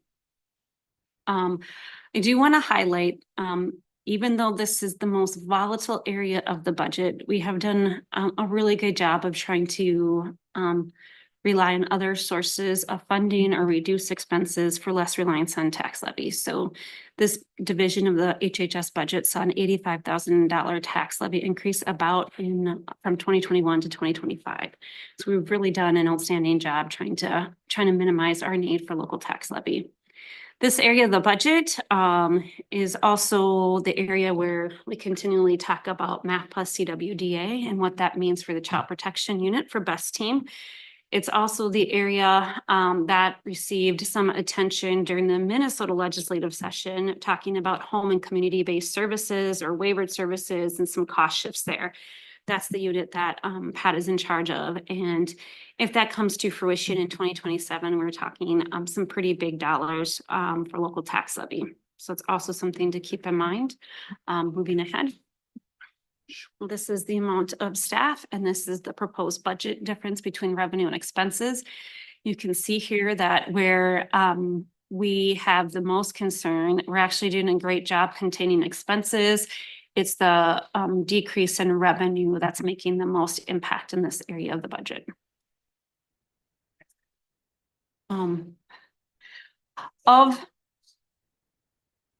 So of the $7.3 million budget, you can see over half is dedicated for personnel wages and salaries, add another about $200,000 for personal related expense. And then you get to about 69% of that budget. And then when you add placement expenses and MSOP and DMC, which stands for does not meet level of care, you get to about 87% of the social services budget. Placements mandated, DNMC mandated, so not much you can do with that. So again, just highlighting, if we're looking at reducing expenses, we're really looking at the potential of reducing staff.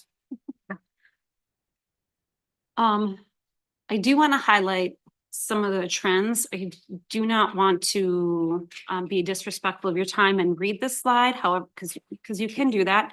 But there's just a litany of revenue decreases and losses over the last couple of years. That's a concern of a trending pattern a little bit for social services.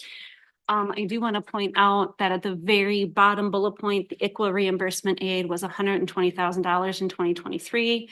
It was decreased to $90,000 in 2025. They do have the new allocations up, so that is now about $70,000 in 2026. So funding loss, revenue loss of about $20,000. We usually spend time talking about out-of-home placements in this budget meeting, so I do want to be really mindful that Beth is in the room and she and her team have done a great job really trying to be judicious in out-of-home placements. We worked really hard as a county agency to focus on caseload size, safety planning, and preventative proactive services whenever possible. That includes using our friends in public health who do family home visiting. We've had a unit there that's about doing this work for 10 years. So they're really good at what they do. We've been providing that service for a while.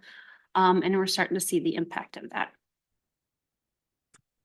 The next few slides are actually going to go through each area of placements, and you can see here the trend for child protection. It's hard to believe that in 2019 we had expended about 1.5 million in child protection out of home placements, and in 2026 we're budgeting 582,000 just based on the trending data, based on what we know.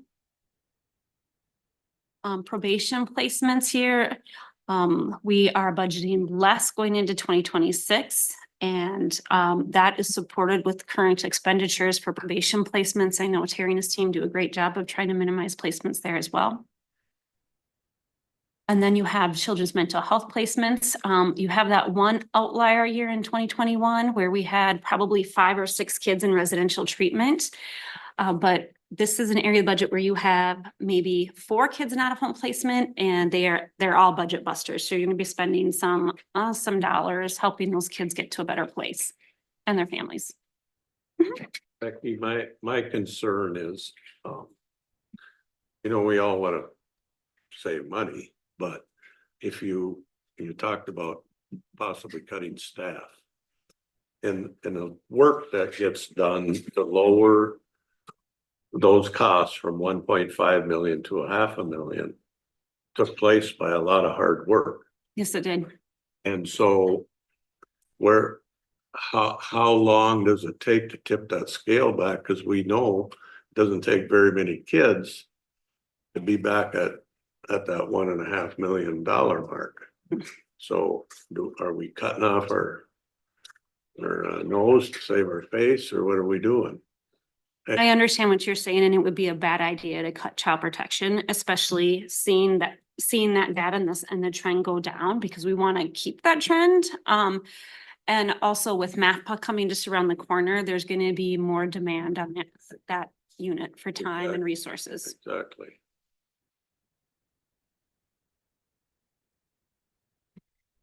I mean, if you see the trend as Becky has been presenting her budget, the non-mandated services that are proposed to be cut are relatively inexpensive and have that ongoing cost avoidance. And I know one of your favorites is the dental, right? The dental varnishing.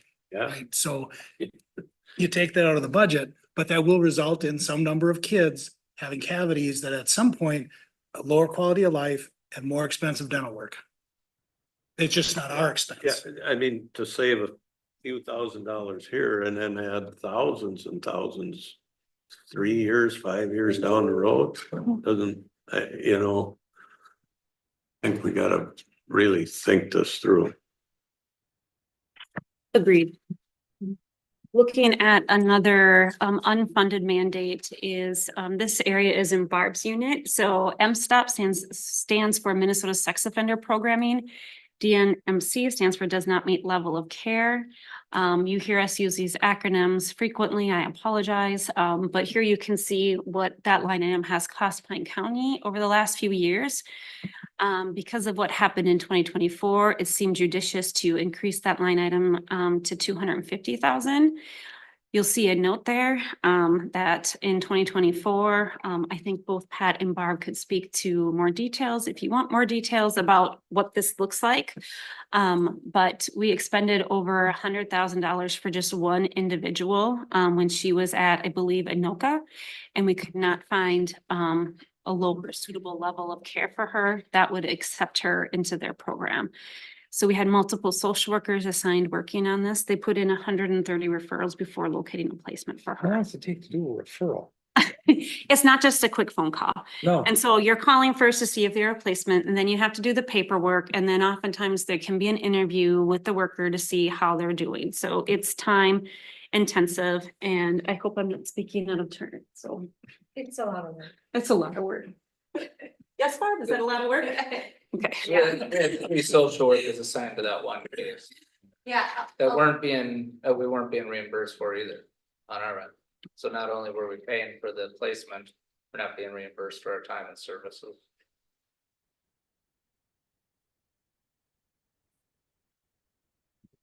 I do want to take a few minutes to talk about the ACT or MAPPA CWDA. We have tried to do everything we can do, by we, I mean, Beth and I in particular, to really try to beef up the unit. I think we have done all we can do. And now the next step is just looking to where are we at and how much staff do we need? And affordability again is an issue. So I do want to recognize that. There was some internal movement in Health and Human Services back in 2020. So thankfully, we now have one social worker who's dedicated more to family preservation work. That's a good step, and that's a step in the right direction. I'm really grateful for that. We have 4 child protection investigators, and conveniently, we have 4 major school districts in Pine County. And so each one was kind of assigned to one of those school districts to be the go-between or to be like the go-to for questions related to family and child services. We've let the schools know we are not going to continue to do that in next school year, just because we really do need all of our focus and attention to ramp up for what the ACT means for us in 2027. so this is the one that bugs me more than SNAP. Like, cause what were we doing wrong? I think you guys, our child protection is excellent. And they're just assuming we were bad. Yeah. And dump all this on us. This is the one that makes me the most angry. And I think it's just something to keep in mind as commissioners, especially when you're talking to state or federal legislators. Sometimes there's one bad outcome on a case. And, you know, as legislators, as humans, you want to make sure that doesn't happen again. So sometimes you throw a bunch of laws at it thinking it's going to solve the problem, when really you might not even know the whole story. And maybe there was no problem and it was just a really difficult parent had a bad moment and I did get something bad. But that could still happen in this act. Mhm. Yeah. So I know. that, you know, that has enough, that's just people dropping the ball. And we have done, I think, really great work in our child protection and all that. I agree. And the bad thing that drove this law was the disparities that are shown with the numbers. And what they represent, I think, can be fairly, there could be an engaging conversation about what those numbers really mean when you peel back the. Oh, exactly, because you Right? explained to me. But when you just splash the disparity numbers on the screen, it's bad. And They that's- just threw something out there and didn't understand the problem at all. But to me, And then flip the coin, right? I think there's a legitimate position that could say Every child deserves the best we can do, and the best we can do is active efforts. I get that, but I think we've always done good active efforts in this, but I think that's the reflection of people. So, you're gonna still have people working in this one, they're gonna goof up, and they're not doing the best they can do. That's what I'm saying. I agree. And if I could interject too, I think I'm channeling my inner Beth here and feel free to speak, but, please. But there are a lot of parent attorneys, public defenders who represent parents in child protection proceedings, right?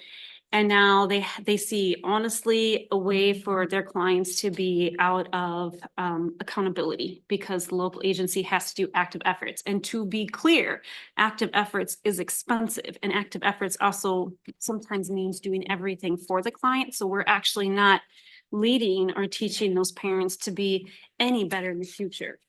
And that's a struggle. Did I say that well enough, Beth? Thank you, Becky, yes. Okay. I've said it a few times, but I really did just want to dedicate a slide to this. I think I said it at last county board meeting, the 2026 budget is a rough one for health and human services. But 2027 is going to be worse with what's coming. Moving on to public health. To that happy note, so this division includes family health, community health, emergency preparedness, health promotion, lots of great work coming out of our public health department. What's new or different in our public health division? So we're shifting some grant work focus in some areas. I want to talk about the SHIP grant just a little bit. The SHIP grant is SHIP stands for Statewide Health Improvement Partnership. And we used to do this work with a consortium of counties in the region. We decided to go it alone. So many thanks to Sam for doing that work. And as a result of that, we're actually receiving more funding as a standalone county. And we really get to focus just on Pine County needs, which is really fantastic for Pine County citizens. Clarification. We are still technically in the collaborative until November. November. It starts in November that week. And then this area of the budget also is the budget area that used to hold the mobile dental contract. And then we are also adding the 2026 laptop rotation. 16 staff in public health. You can see the difference between 2025 and 2026. There are some bright spots here. Revenue is projected to increase. Expenses are also projected to increase. But the dollar amount difference is less than last year. So that's something that's a positive.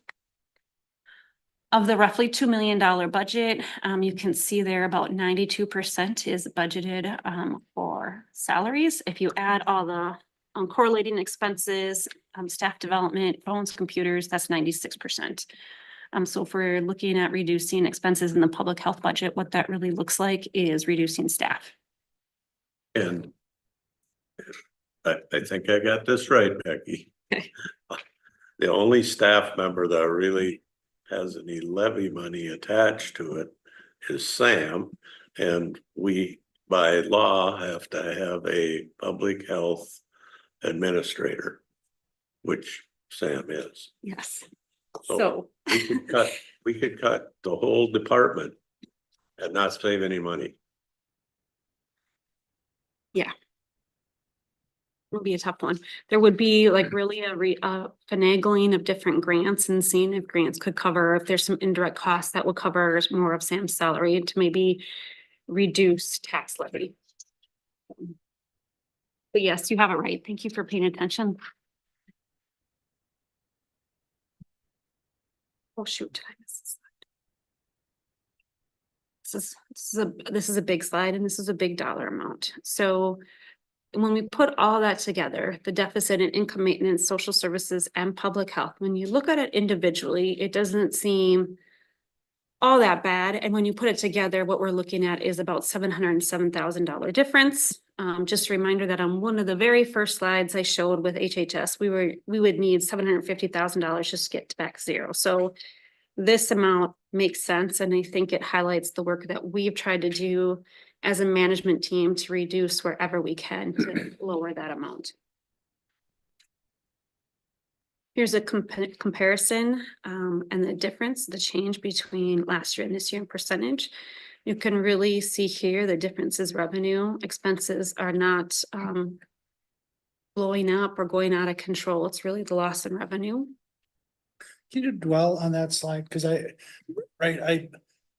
think that expense line, the 1.2% is remarkable.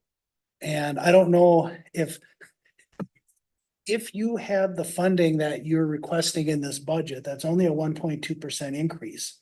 Can your department survive and do the work that's being asked? That's a great question. I think if I'm pausing because I know what's coming at us in 2027 and 2028. So I see more years in the future where it's going to be big requests to keep up with the changes.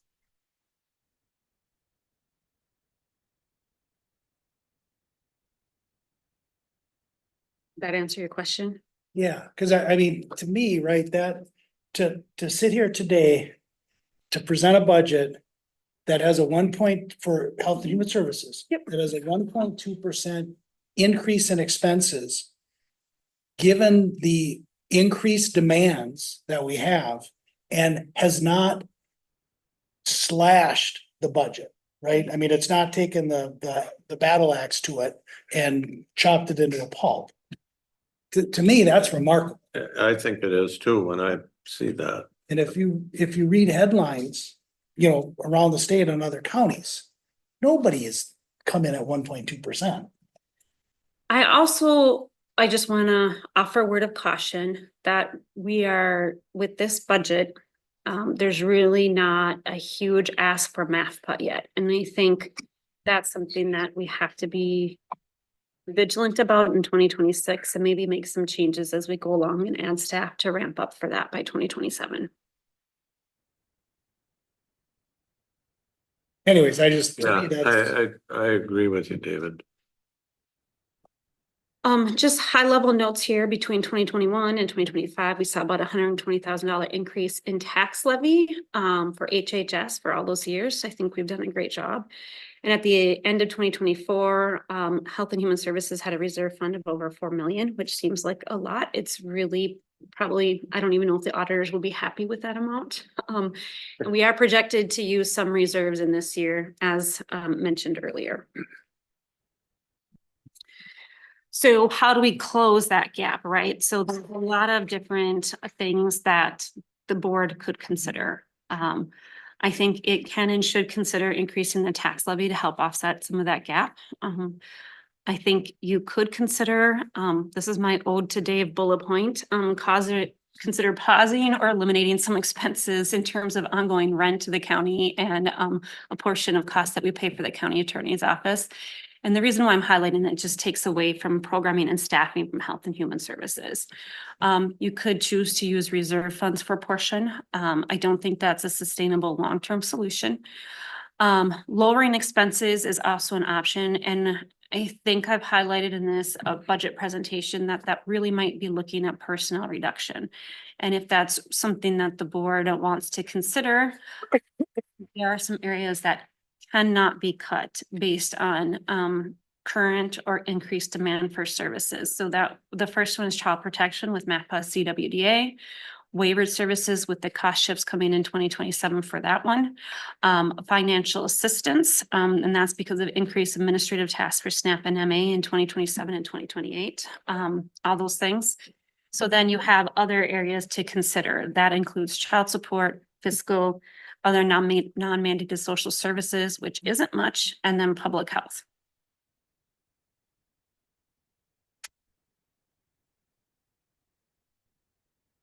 Any thoughts or Becky, on questions? the fiscal note, I think a few years ago, we were upside down because we didn't pay enough attention on the fiscal end, so we weren't getting reimbursed for all the work that we were doing. So isn't that a dangerous area to start trending on? Yes. Yeah. And I think some of that, oh, I think I know what you're saying, and I also think some of the revenue decline is the allocation received at a state level, so nothing to do with third-party billing. But yes, it is something that we as a team and with Kelly have really scrutinized. Because we don't want to miss any dollar that we can get for the work that we do.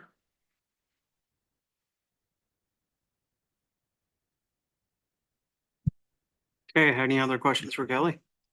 No, not for Kelly. Or Becky, Or or Kelly, Becky. Kelly's fine. Sorry. I took my glasses off, sorry. A lot of questions. I don't. Been a long day. Can't see past Kelly when I take my glasses off, sorry. Well, thank you for that. Thank you. Usually you're a little bit more happier than, not saying you weren't happy, I mean, you have better. Little more doom and gloom. Is it, maybe Commissioner Waldham can help with the code. Necessity is the mother of invention, not innovation. Not innovation. Invention. We'll figure it out. We'll get it figured out. We got a couple of legislatures we're gonna corral tomorrow, so. Thank you. Do you have a PowerPoint or just? I don't. Just what we're doing, so. Thanks for coming, guys. Rod, they don't want to listen to you. I didn't even bring PowerPoint. I want to put anybody to sleep. Yours is gonna be quick anyway. Right, should be. 0, 0, 0, right? 0, 0. I have 1 0 in there. Yeah. Got that big federal boarding contract, right? You're gonna bring in $1.5 million. Figured that one would come up as it is in here. You want me to start or wait for Steve and Roger, I suppose? I don't know, you can. Yeah, I just want that somewhere. probably. You guys got this, right? Mhm. That's what you got? So We got this. yep, it starts out with that and then it just, That's all we got. Yeah, No, we just got that second paper. you only got, The little one. I sent, the breakdown on each line of them is what for court security and for jail and then that. We That was just a got that one. summary. The summary is all we got. The summary will work for us, though. You can talk. I can talk. Yeah. Well, so we'll look at the summary then. So, I'll just talk about the county jail right away. Our revenue, I put in that I'm not expecting any change, no decreases obviously in revenue. But there are some factors that are changing right now that could increase that, and we can get into that. But, and then operations, as far as just the operations, when we talk about, food and clothing and medical and things like that, we're really trying that, $40,000 increase, with 3.8% of it. That's really doing some creative math in there as far as working with medical is our biggest piece that increases, and then food, and we're trying to keep that medical at a flat rate. And that's, not just a lack of services, but of hours of nurses and which is services. So I gotta be careful on that because medical is our biggest point of liability issues if we cut in that area. So we're trying to balance that one out a little tighter, walking a little tighter line. So with that, the overall would be a 6.7% increase. The change is 329,968. And then on our court security, really kept that flat. And we're talking court and courthouse, courtroom and courthouse. We feel we can really keep that flat and managing our hours, put in down here and upstairs. Now upstairs is really can be a dart, on a dartboard. Because if it's an increased level of jury trials, things like that, that takes a lot of man hours and they can come up and then all of a sudden we have none. So we just look at our trend and where we're at, and I think we can pretty much keep that flat from where we're at. A lot more stuff is happening by Zoom, so that's where we're at. As far as, breaking down some things in the jail. Like I said, I put in there 0 increase for revenue. I don't know if it's always good to to say that, we're trying to spend money we don't have yet, but I do have a federal contract. It's expected to start August 1st. Here I am, August 5th. So I'm expecting that contract to be complete. It's been signed on our end, signed on their end, so they're just appropriating the dollars, and as soon as it's there, then we can start tapping into that and we'll start boarding. Our goal is to board 5 on a regular basis, on an average, to get things started. Again, we have a very young staff down there, so I want to be cautious because there's a area of liability if we do something wrong. So that's what we want to start out with. And then also, I've been really working, and we have been a lot with the local counties around. And I got a hold of St. Louis County again. We've been in talks for a few months, and we're starting to get some of their boarders. They're seeing their numbers go up. So right now I got 18 boarders. Just in, well, as far as mid-year, this year in boarding revenue, for the first half of the year, we took in $6,000, and I just have 20 in for the budget this year. I took in $24,000 just in July. So that hasn't hit the books yet. I just had her send the bill. And so if we can keep that trend going, that's a snapshot. That's 1 month. I want to keep that trend going for county. And then if we can get that federal boarding, that should help really offset some costs. What about state, Rod, if they're gonna shut down? We are not seeing any, there's two pieces to that boarding for the state. We have not seen an overrun in the prisons to where they're wanting to board people out to us, but we still do have the DOC work release program, and that's been trending up. And when I say up, we've been averaging about 1 to 2. You know, there's days we have 4 and that, so that we've been seeing that dollar come up. If you see midpoint through the year, we're at $12,000, and we only budgeted 12 for the whole year. So we've already met that, and so anything from here up is extra. When we look through the line items, and I know this piece. Did you send it to me? Deb. Okay. Yeah, it did not. Yeah, maybe a copy. Okay. Okay. It's up to you. I mean. You can I'm just all right. talk about I it. Yeah. can- So two things that stand out in here are revenue and expenses that just wash each other, so they get confusing in there. So we have inmate communications revenue, where phone calls, texting, all that stuff. And then we have the expenses that cost for that. We wash those out. So 30,000 we put in for revenue that we assume, and 30,000 for expense, because that money that's not, or that's the difference in there, goes into our fund balance. And we do that also for our canteen revenue too. So we just wash those out on here, but then that goes into the fund balance, which our fund balance is at, Kelly's gonna be really fast at it. 267,098. And then in 25, we're projecting another 30,000 in there. Will be 297,000 in our fund balance of money that we can use towards that we need to use towards inmate programming services, AANA, stuff like that.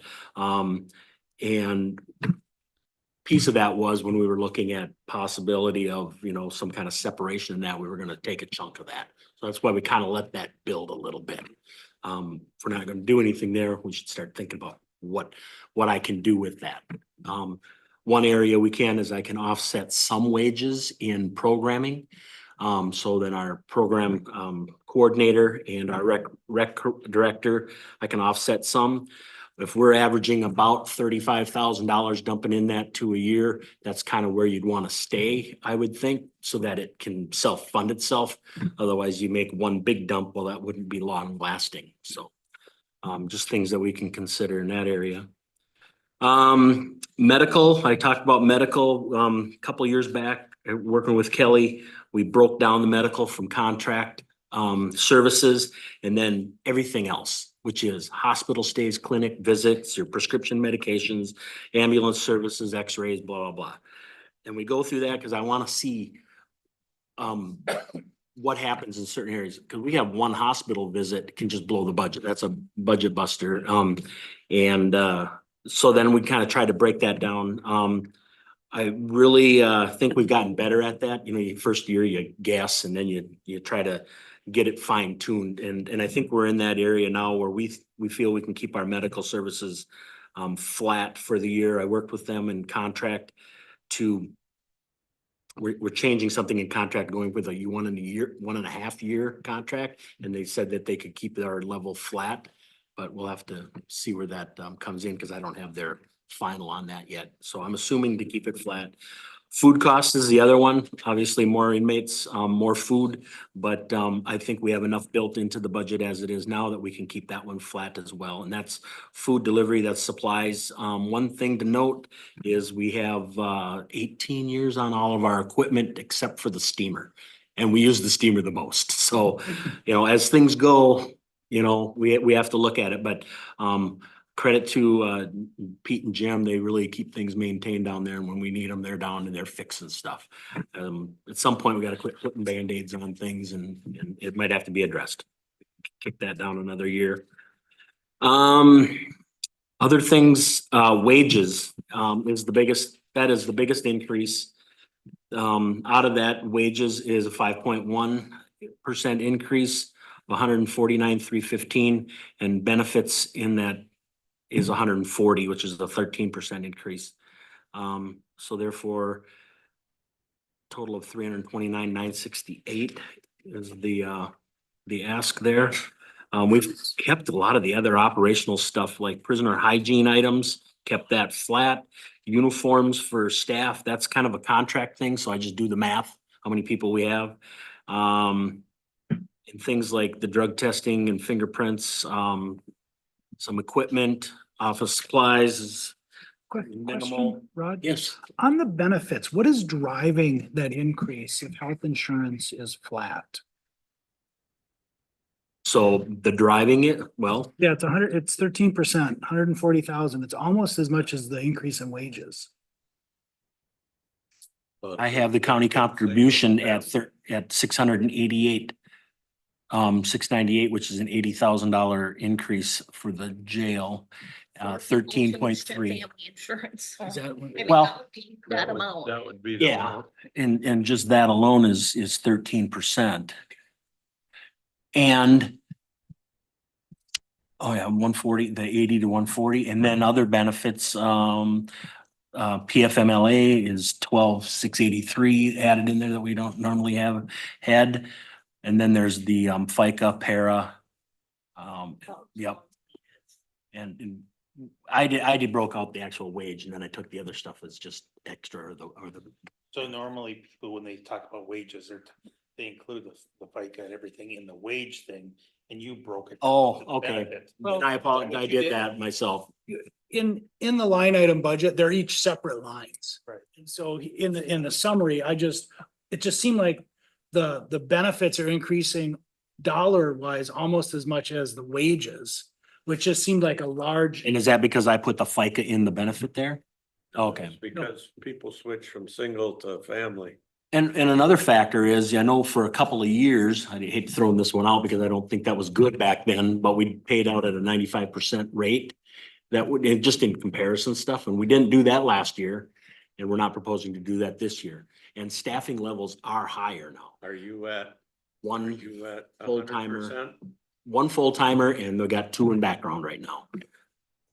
Knock on wood, it's been a long time coming to where we are getting to this level.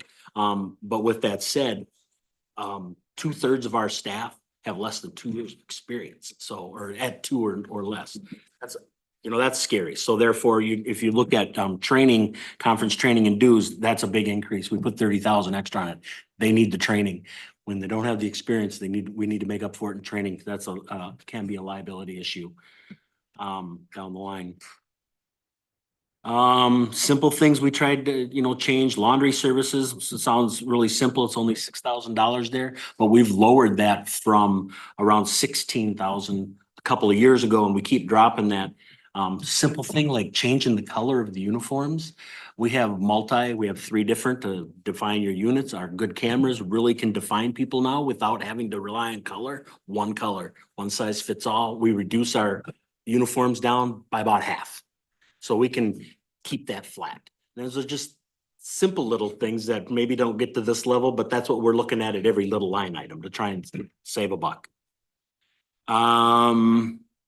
Advertising and legal and subscriptions, we reduced that because we don't advertise as much for people to hire because we're better staffed, so. Boarding fees you'll see on there, that's boarding people out. That also includes transportation of inmates from other states. That's really hit and miss. I can get one and it costs me $5,000 if I'm going out to Arizona to get them or not, so. You get them because they're arrested and warrant. there's a warrant for them. Warrant for arrest, what's that? Oh, you have to go get them? We have to go get them. Oh, yeah, if they're ours. Yeah, if they're ours, I'll work with Reese and I never encourage them to not get anybody, but I'd say, let me know if you really want them. And there's been conversations, what's it gonna cost? And I research out, and we get a service that come in, it's, this one's gonna cost us $3,400.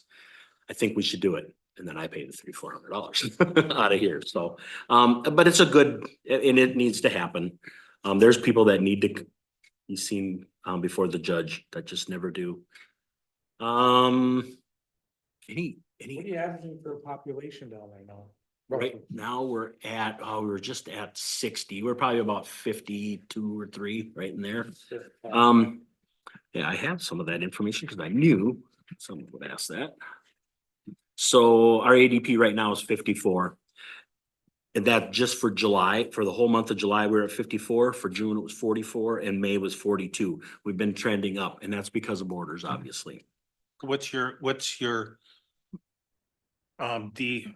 Department of Corrections maximum at this point That I can hold with this facility.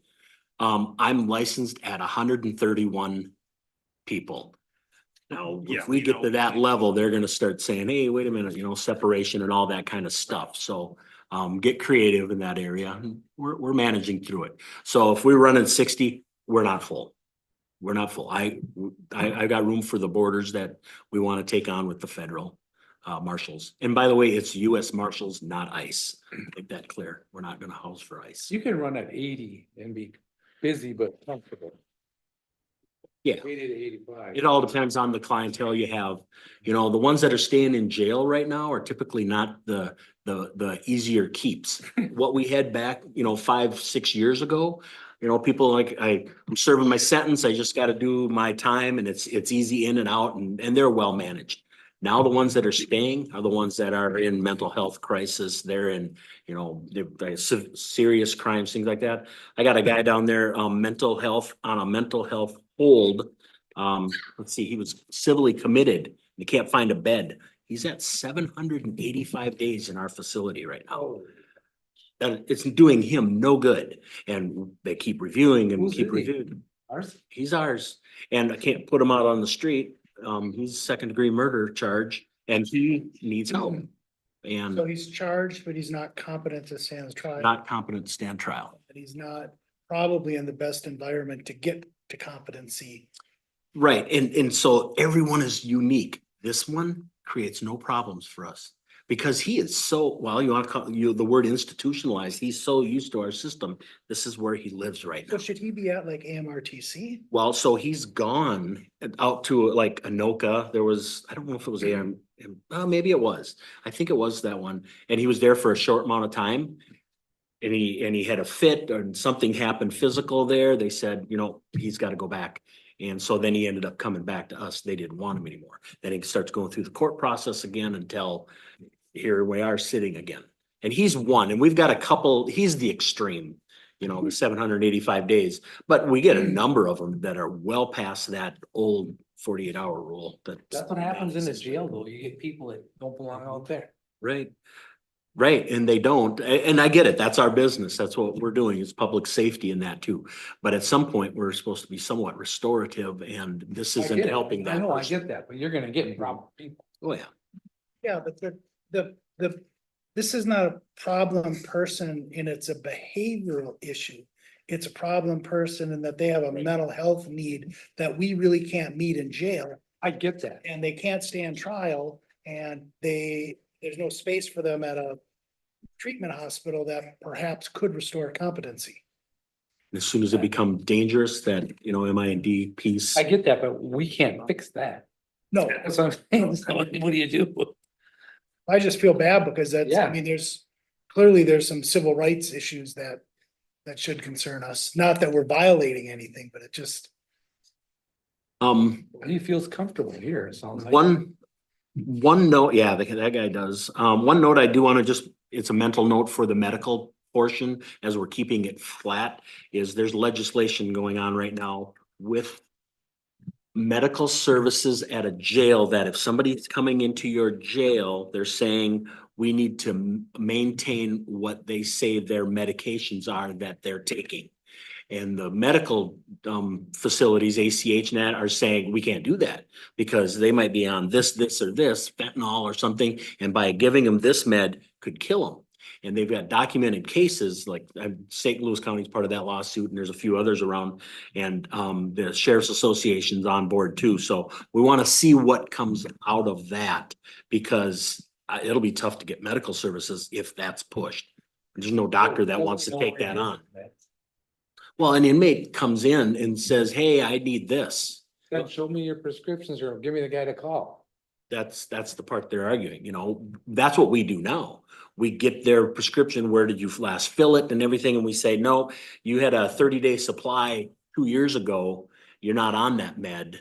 Now we need to go through, and they're like, no, that's my prescription, that's what I want. yeah, are you aware of that issue? Sure. Is it popped up, I don't know, a couple months ago? And has fallen off, but the idea that if you come to jail and you have a valid prescription, we must provide those medications regardless of what our medical provider evaluates as your need.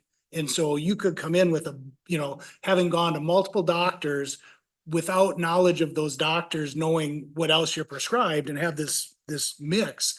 And we would no longer be able to evaluate that and say, this is not a good, prescription mix for you. This is what it should be. And who ruled that? So how that came about was, it was someone in the metro area, a legislator, that brought it forward because they said administrations are trying to cut costs to the point of denying medication to somebody. And that is the absolute untrue. I mean, I could speak for this entire state and jail administration, because we do not go against medical advice. Now, would there ever be a conversation when I get a bill down here or get one, the nurses call up and say, hey, I got this med for, it's an HIV and it's going to cost us $4,800 for the next 2 weeks. Can we find something else that's equivalent? And if the doc says, yes, we've got this and we can go this right, do you support that? Yep, then that's the direction. But I'll never tell the doctor we're not doing that. That would just set us up for the wrong direction there. So, yeah, so we'll see what results. Well, I was at one doctor and that they're asking me about meds, and I couldn't remember the name of it. And she just looked into my pharmacy, and she could find the one med that I was taking, because it was two different, it wasn't the same healthcare system as the other one that. You weren't in jail either, so there's a different parameter when you come to Oh, jail. you know. I'll find out. No, there's a different parameter coming in than you versus you going into your medical provider. Okay. Cause I was like, how you could just, yeah. We're mandated to care for people, most of them that don't want to be cared for, Okay. or cared for in the way that is right. They just want it their way. Yeah, but access to records is a real thing, Mhm. right? Where this provider could apparently access your pharmacy Mhm. history. Not every provider might be able to do that. And I was like, I knew what it was, but I just couldn't remember the name. Who the heck knows what some of these prescriptions, what they're called.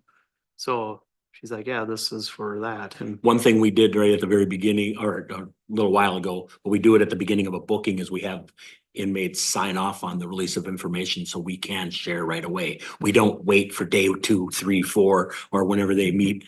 We get that right away. It's part of the booking process, so we can go out and start searching that. So, any questions, anything there? I know I was kind of just a snapshot. But I don't know what else you want to hear, and I apologize. You want me to send this to you? Okay. Yeah. Because I apologize. I really thought that was sent out when I did that. Hey, you want a note? I was listening to you guys today. So Amy was up and she didn't understand why court fines and fees were down. She goes, I wonder why. Don't know this is the whole answer, but when we eliminated STS program, we gathered all every person that went on it, we gathered that fee first. That was the first thing. They couldn't even work off time until that stuff was paid, and then we sent it to the court. So that could be a big piece, because we have no STS anymore. Just 2 cents. Thank you. Any other questions or anything? Oh, thanks, Rod. Okay.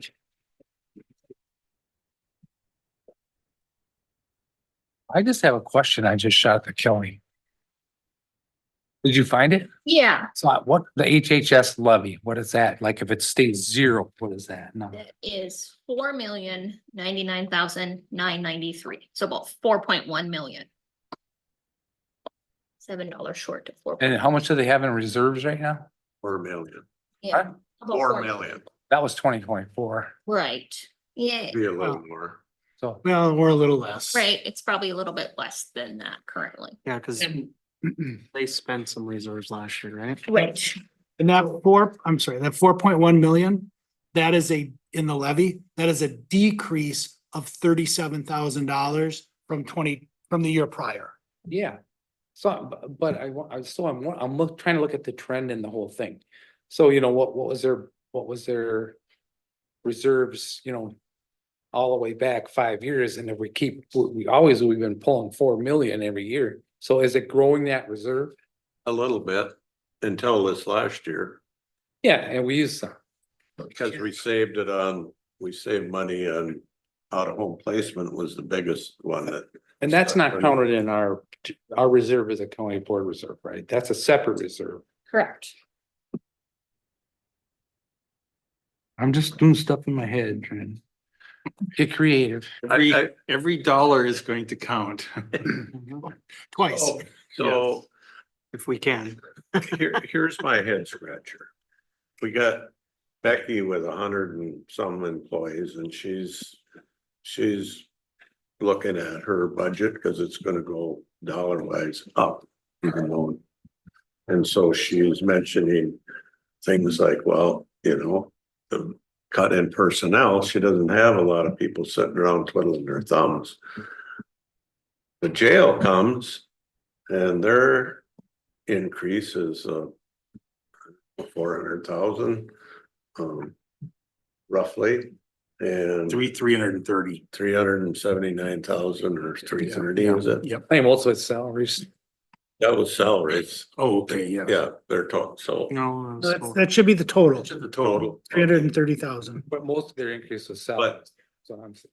But no mention of making any cuts.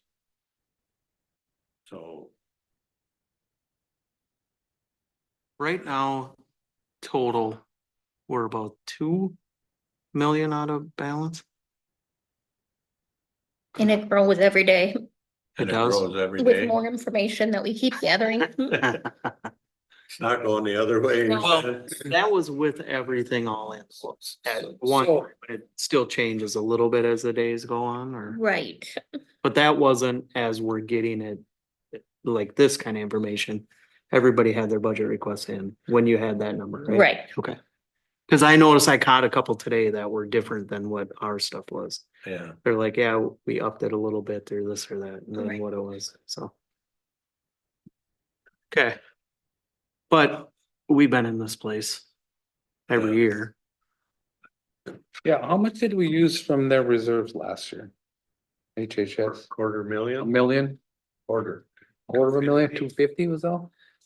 I thought it was, HHS. yeah, 250, I thought. Good memory of that. And it's So still, we had ARPA chunk, that's what I'm thinking of. We had I don't think ARPA went towards HHS, did it? Nope. No, went towards solving everybody else's. I went towards. Yes, just 200 General. 260,000 reserves. That's pretty close.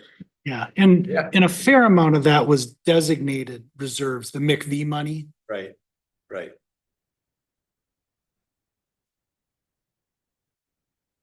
I'm just trying to figure out how to crunch these numbers. That was a huge levy increase.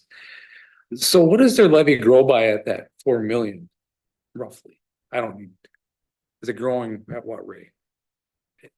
Oh, like over the past years? I have a It wasn't really a lot. No, their No. levy over the last Their- 5 their levy years Has not grown hardly. is like a 0.5% a year over the last 5 years. HHS has been, if everybody ran the way they did, we wouldn't have any issue. Mm-hmm. No, because there'd be a 1.2% increase in spending. Right. Which nobody else has been able to, of a substantial. Except highway.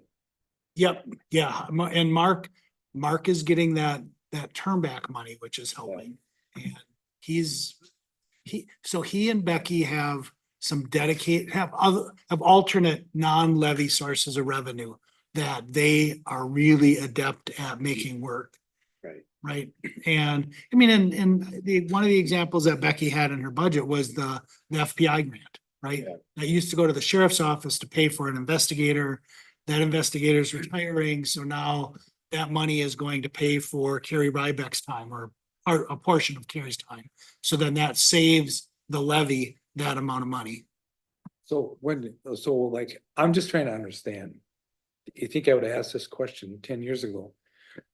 But like when Becky puts her salaries up there and say she must levy for her salaries, does she levy them full or does she build in the reductions and the percentage of Well, she has that revenue, the revenue that offsets it. the percentage of reimbursement? Yeah. Some are. So I just wondered if that was causing the growth. That's where I was going. If there was any growth or how they end up at 4 million in reserves. Mostly the reserve money was you budget. $1 million for out of home placement. I was part of that, but we were really spending a lot. then. Right, and so we saved from 1 to 300,000 a year for a few years, that's $1 million. And then there was some other departments within her department that kind of did the same thing. And Kelly might know this, but I would speculate that her revenues have probably overperformed in most years. So that it brought in a little bit more money than was in the budget. For those Because non-levy. Their revenue recapture Right. went way up from. Yeah, and that has been a full court press on trying to maximize those revenues. And that's how she's been able to maintain, over 5 years, a 0.5% levy increase a year is the non-levy revenue. I remember that too. Those Nightingale reports, because they weren't doing them. So she was capturing a lot more money. So since 2019, HHS has a total of a 6.4% levy increase. Where like the general fund has had a 34% levy increase over that. So there's growth in same there. time period. Yeah. Road and Bridge has had a 14.3% increase over that time period. You don't have the increase in spending versus levy. No, Because I'm guessing HHS would have a significant increase in spending. Above the levy, but it's because she's done such a good job at capturing all that other. Yeah. But still growing a little bit in her. That's good management. I don't know how you're pulling that off. Remarkable. And even today to be able to come in where she did is a lot of work. That is, there were a lot of sharp pencils. You pointed that out, David, when you talk to our colleagues around the state. They're getting just hammered by HHS requests. It seems to me that, at least on the last presentation in comparison to the rest. That, you're talking about. Staff levels at almost 100%, and I know that's the goal of every department. To be at that level. Okay, so they're almost there. But then when you have a population of only 50. Right. That seems to, but. We could handle 80. 90. Obviously we're licensed for what he say on Earth. I know that's not gonna happen, but it seems to me that. If we're gonna maintain this sort of population, we may have to look at a different staffing model of some sort. We've looked at that a few times. We've had this conversation with the current jail layout. Can't Like, well, there's a, That's- the DOC runs that. Department of Minnesota, and they, if we have this many beds, doesn't matter if they're full or not, you have to have this much staff, right? Part of, So, But yeah, it's goofy. Made common sense. Just. No. It defies common sense. part of the jail, like the remodel they're looking at, that, then it could change. Then the staffing levels could go up and down according to how many beds you had. But with the current way it's laid out, that was. And that's, We're only gonna have 75 beds. Mhm. Get rid of the rest and create space, then your staffing level changes. Well, whatever happened when he was just here, was it last year, year before? We have to spend on facility, we have to spend how many millions of dollars to add on or else, and then that just kind of went away, right? I well, mean, it Oh, he's wasn't holding to- his, we just tabled it because. yeah, or we'll take the or else option. What are you gonna, so is that still? But it wasn't to add on, it was to increase the ability to segregate. Yeah. Inmates, and Mhm. so that's still a problem, that whatever the total number of beds is kind of a imaginary number. That's not the number of people who would house, it's based on how they're classified. And as Josh was saying, with the increased segregation, you can decrease your staff. And so at this point, Rod is managing the way the jail is designed with the 3 pods and the staffing that's mandated by the state.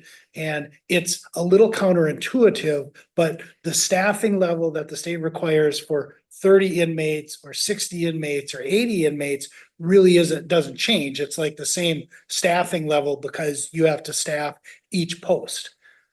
So we're still holding off on spending the money on that. We're still good there then. And the conversation, the alternate conversations have been, if you were to reduce the number enough that you could eliminate one of the pods, then you can reduce a little bit of staff. But whether that, Rod, maybe it was before Rod. I'm trying to think of Rick, maybe it was when Rick was here, he did some of that analysis. Rod would do that analysis if we asked him. I think it was a problem with the way the facility was built. It doesn't gain them anything. Those changes had to be made so you can, because they still have to have separation. Yep. So you have to have those pods that create separation, which is puts in a whole new big block of beds. So So are we gaining anything by having, I'm gathering that you're saying we're really not gaining anything by having borders. No, we're you gaining would. revenue.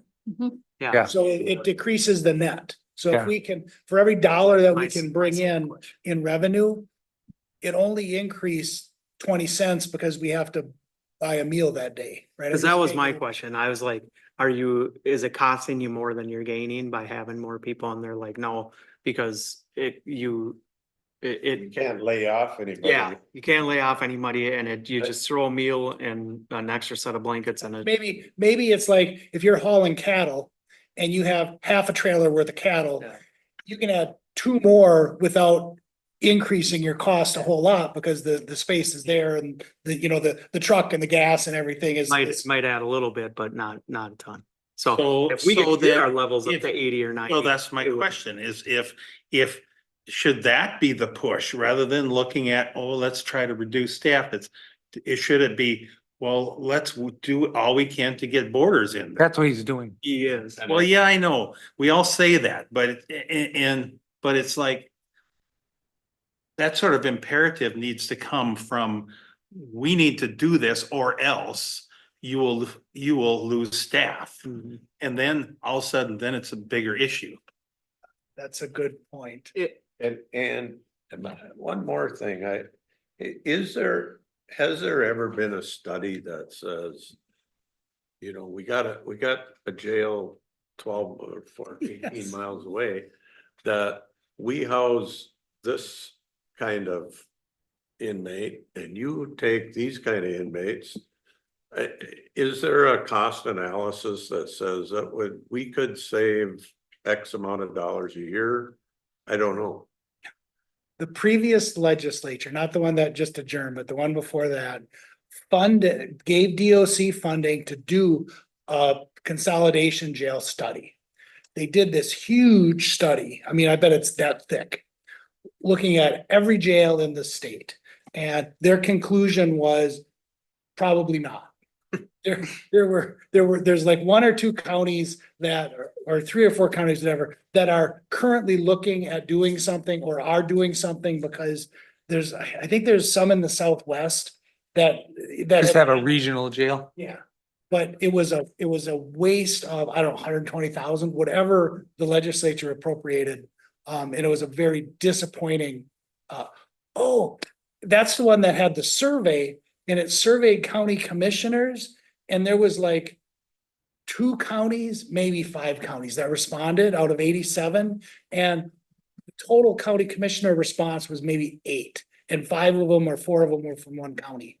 And so they have this big chapter on county commissioner input, and it's like, you would, if you were a legitimate I researcher. don't even remember seeing that. It did not get wide circulation. But if you were a legitimate researcher, you would look at that response rate and say, these are not valid numbers. We can draw no conclusion from these numbers. I'll send it around. I mean, I'm sure I have it, or it's on, But they used it? They used that for, what's in the study. yeah, okay. Yeah, it's, Must was a have fit, big- must have fit their agenda. the point was, it's a big disappointment. The study was a big disappointment because there ought to be, we ought to be able to save money in the state by doing some jail dispatch and court consolidation. Yeah. Right? There's no reason, there's no study that ever said it's efficient to have 87 courthouses. I believe we talked about this a little bit before, 3, 4 years ago now, maybe, about when somebody's building a new jail, why don't we just go in with them? And I believe his response was, well, it couldn't work because you have a different county, you have different boards, you have different commit. And my response to that was, well, we have a perfect example of government working together with the Moose Lake Willow River School District with 2 different counties, with 2 different boards, with 2 different, There's a million of those. well, right, but can you find, build, Regional Juvenile Center. right, can you build off of some of that information or something and try to, instead of just, no, maybe look at what they've done that's worked so good for the last 40 years? I mean, it Yeah, seems to be and I working. would, There's different taxation, there's different board members, there's different counties. But it's, we have a regional landfill. That seems to work. We have a regional juvenile jail. Got a regional juvenile jail. I mean, It costs us. It's a way to make things work. There Had it is. this way long enough. so Yeah. if we're ready to wrap up, a week from today, 9 o'clock back here, we'll schedule interviews with whoever is interested in the administrator job, who's internal and qualified. And then we have building maintenance, highway, and the rest of the sheriff's office. And then after that, after all these presentations, what's the process that following that? I want to come right back into a table like this and talk like we're doing right now. I think I'm with Matt. We pick a time, a separate day. We can, if it takes all day, it takes all day, but. Are you talking budget or administrator or? Budget. Okay. After we've heard the last presentation next week. Is it the last presentation next week? Yes, yep. And yeah, and it's pretty, I mean, it's highway, sheriff's office, and building maintenance. I don't expect that to be hugely long. No, So can we start our discussion after that?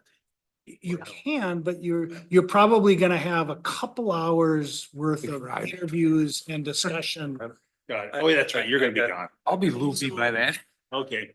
On, next week, it seems that you could schedule, pull out your calendars and say, we want to meet and continue this budget conversation on this date, and here's some information we would want, before then or as part of that. Because we have to certify a preliminary levy in September. at some End of point. September. So you actually have a lot of time.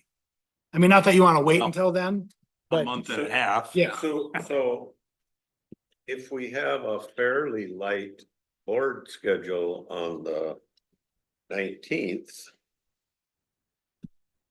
We could have lunch brought in and meet have a couple hour discussion at least, get some direction going. So department heads could, you know, if we tell department heads, hey, here's the maximum that we're comfortable with. Usually. Second board meeting don't go. Probably same. No, I mean, Steve, I think is got a valid point that you probably would have time, on the 19th.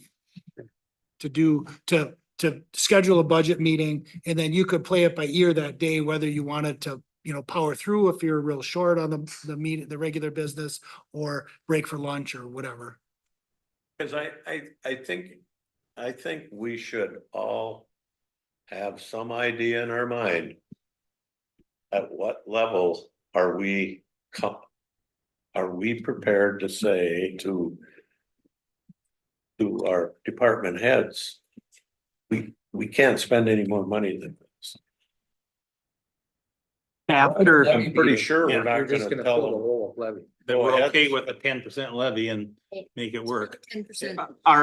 so after Pretty next, sure that's not gonna work. after next meeting though, we need to give staff some direction. To come back with us with a little bit of, That's what I'm worried about. it's What not if gonna we- be enough. That's What if we have to say, hey, can you find some cuts? We're gonna force ourselves to not Well, have that. we're day shift obviously go gonna too need to quick. say that. Yeah, Yeah, and part of it is our staff. I mean, even if they're not completely done by the time we set the levy. When we set our preliminary levy, that's the highest we can go. I know. So. Or So. just to be on the same page, so next week. Yeah. After our last budget, we'll give a little direction. To what we want the week after. yeah, if you want additional information, or if you want people to, And then at that meeting. We can give more direction. on the 19th. You should be able to, I think, like Steve, like you were indicating, have a sense in your mind of what your maximum is gonna be. And give some direction back to staff that says, hey, this is great, but, sorry, X department head, we're not gonna be able to support a 6 or 8 or 10% increase in your spending. Is everybody gonna be comfortable there at that quick? And you'll, after the end of these presentations. They're probably not changing a lot from what the number that we already know, or I'm looking at Kelly for this. Right, they're not changing a terrible amount. The sheriff's office is the one that's gonna change the most.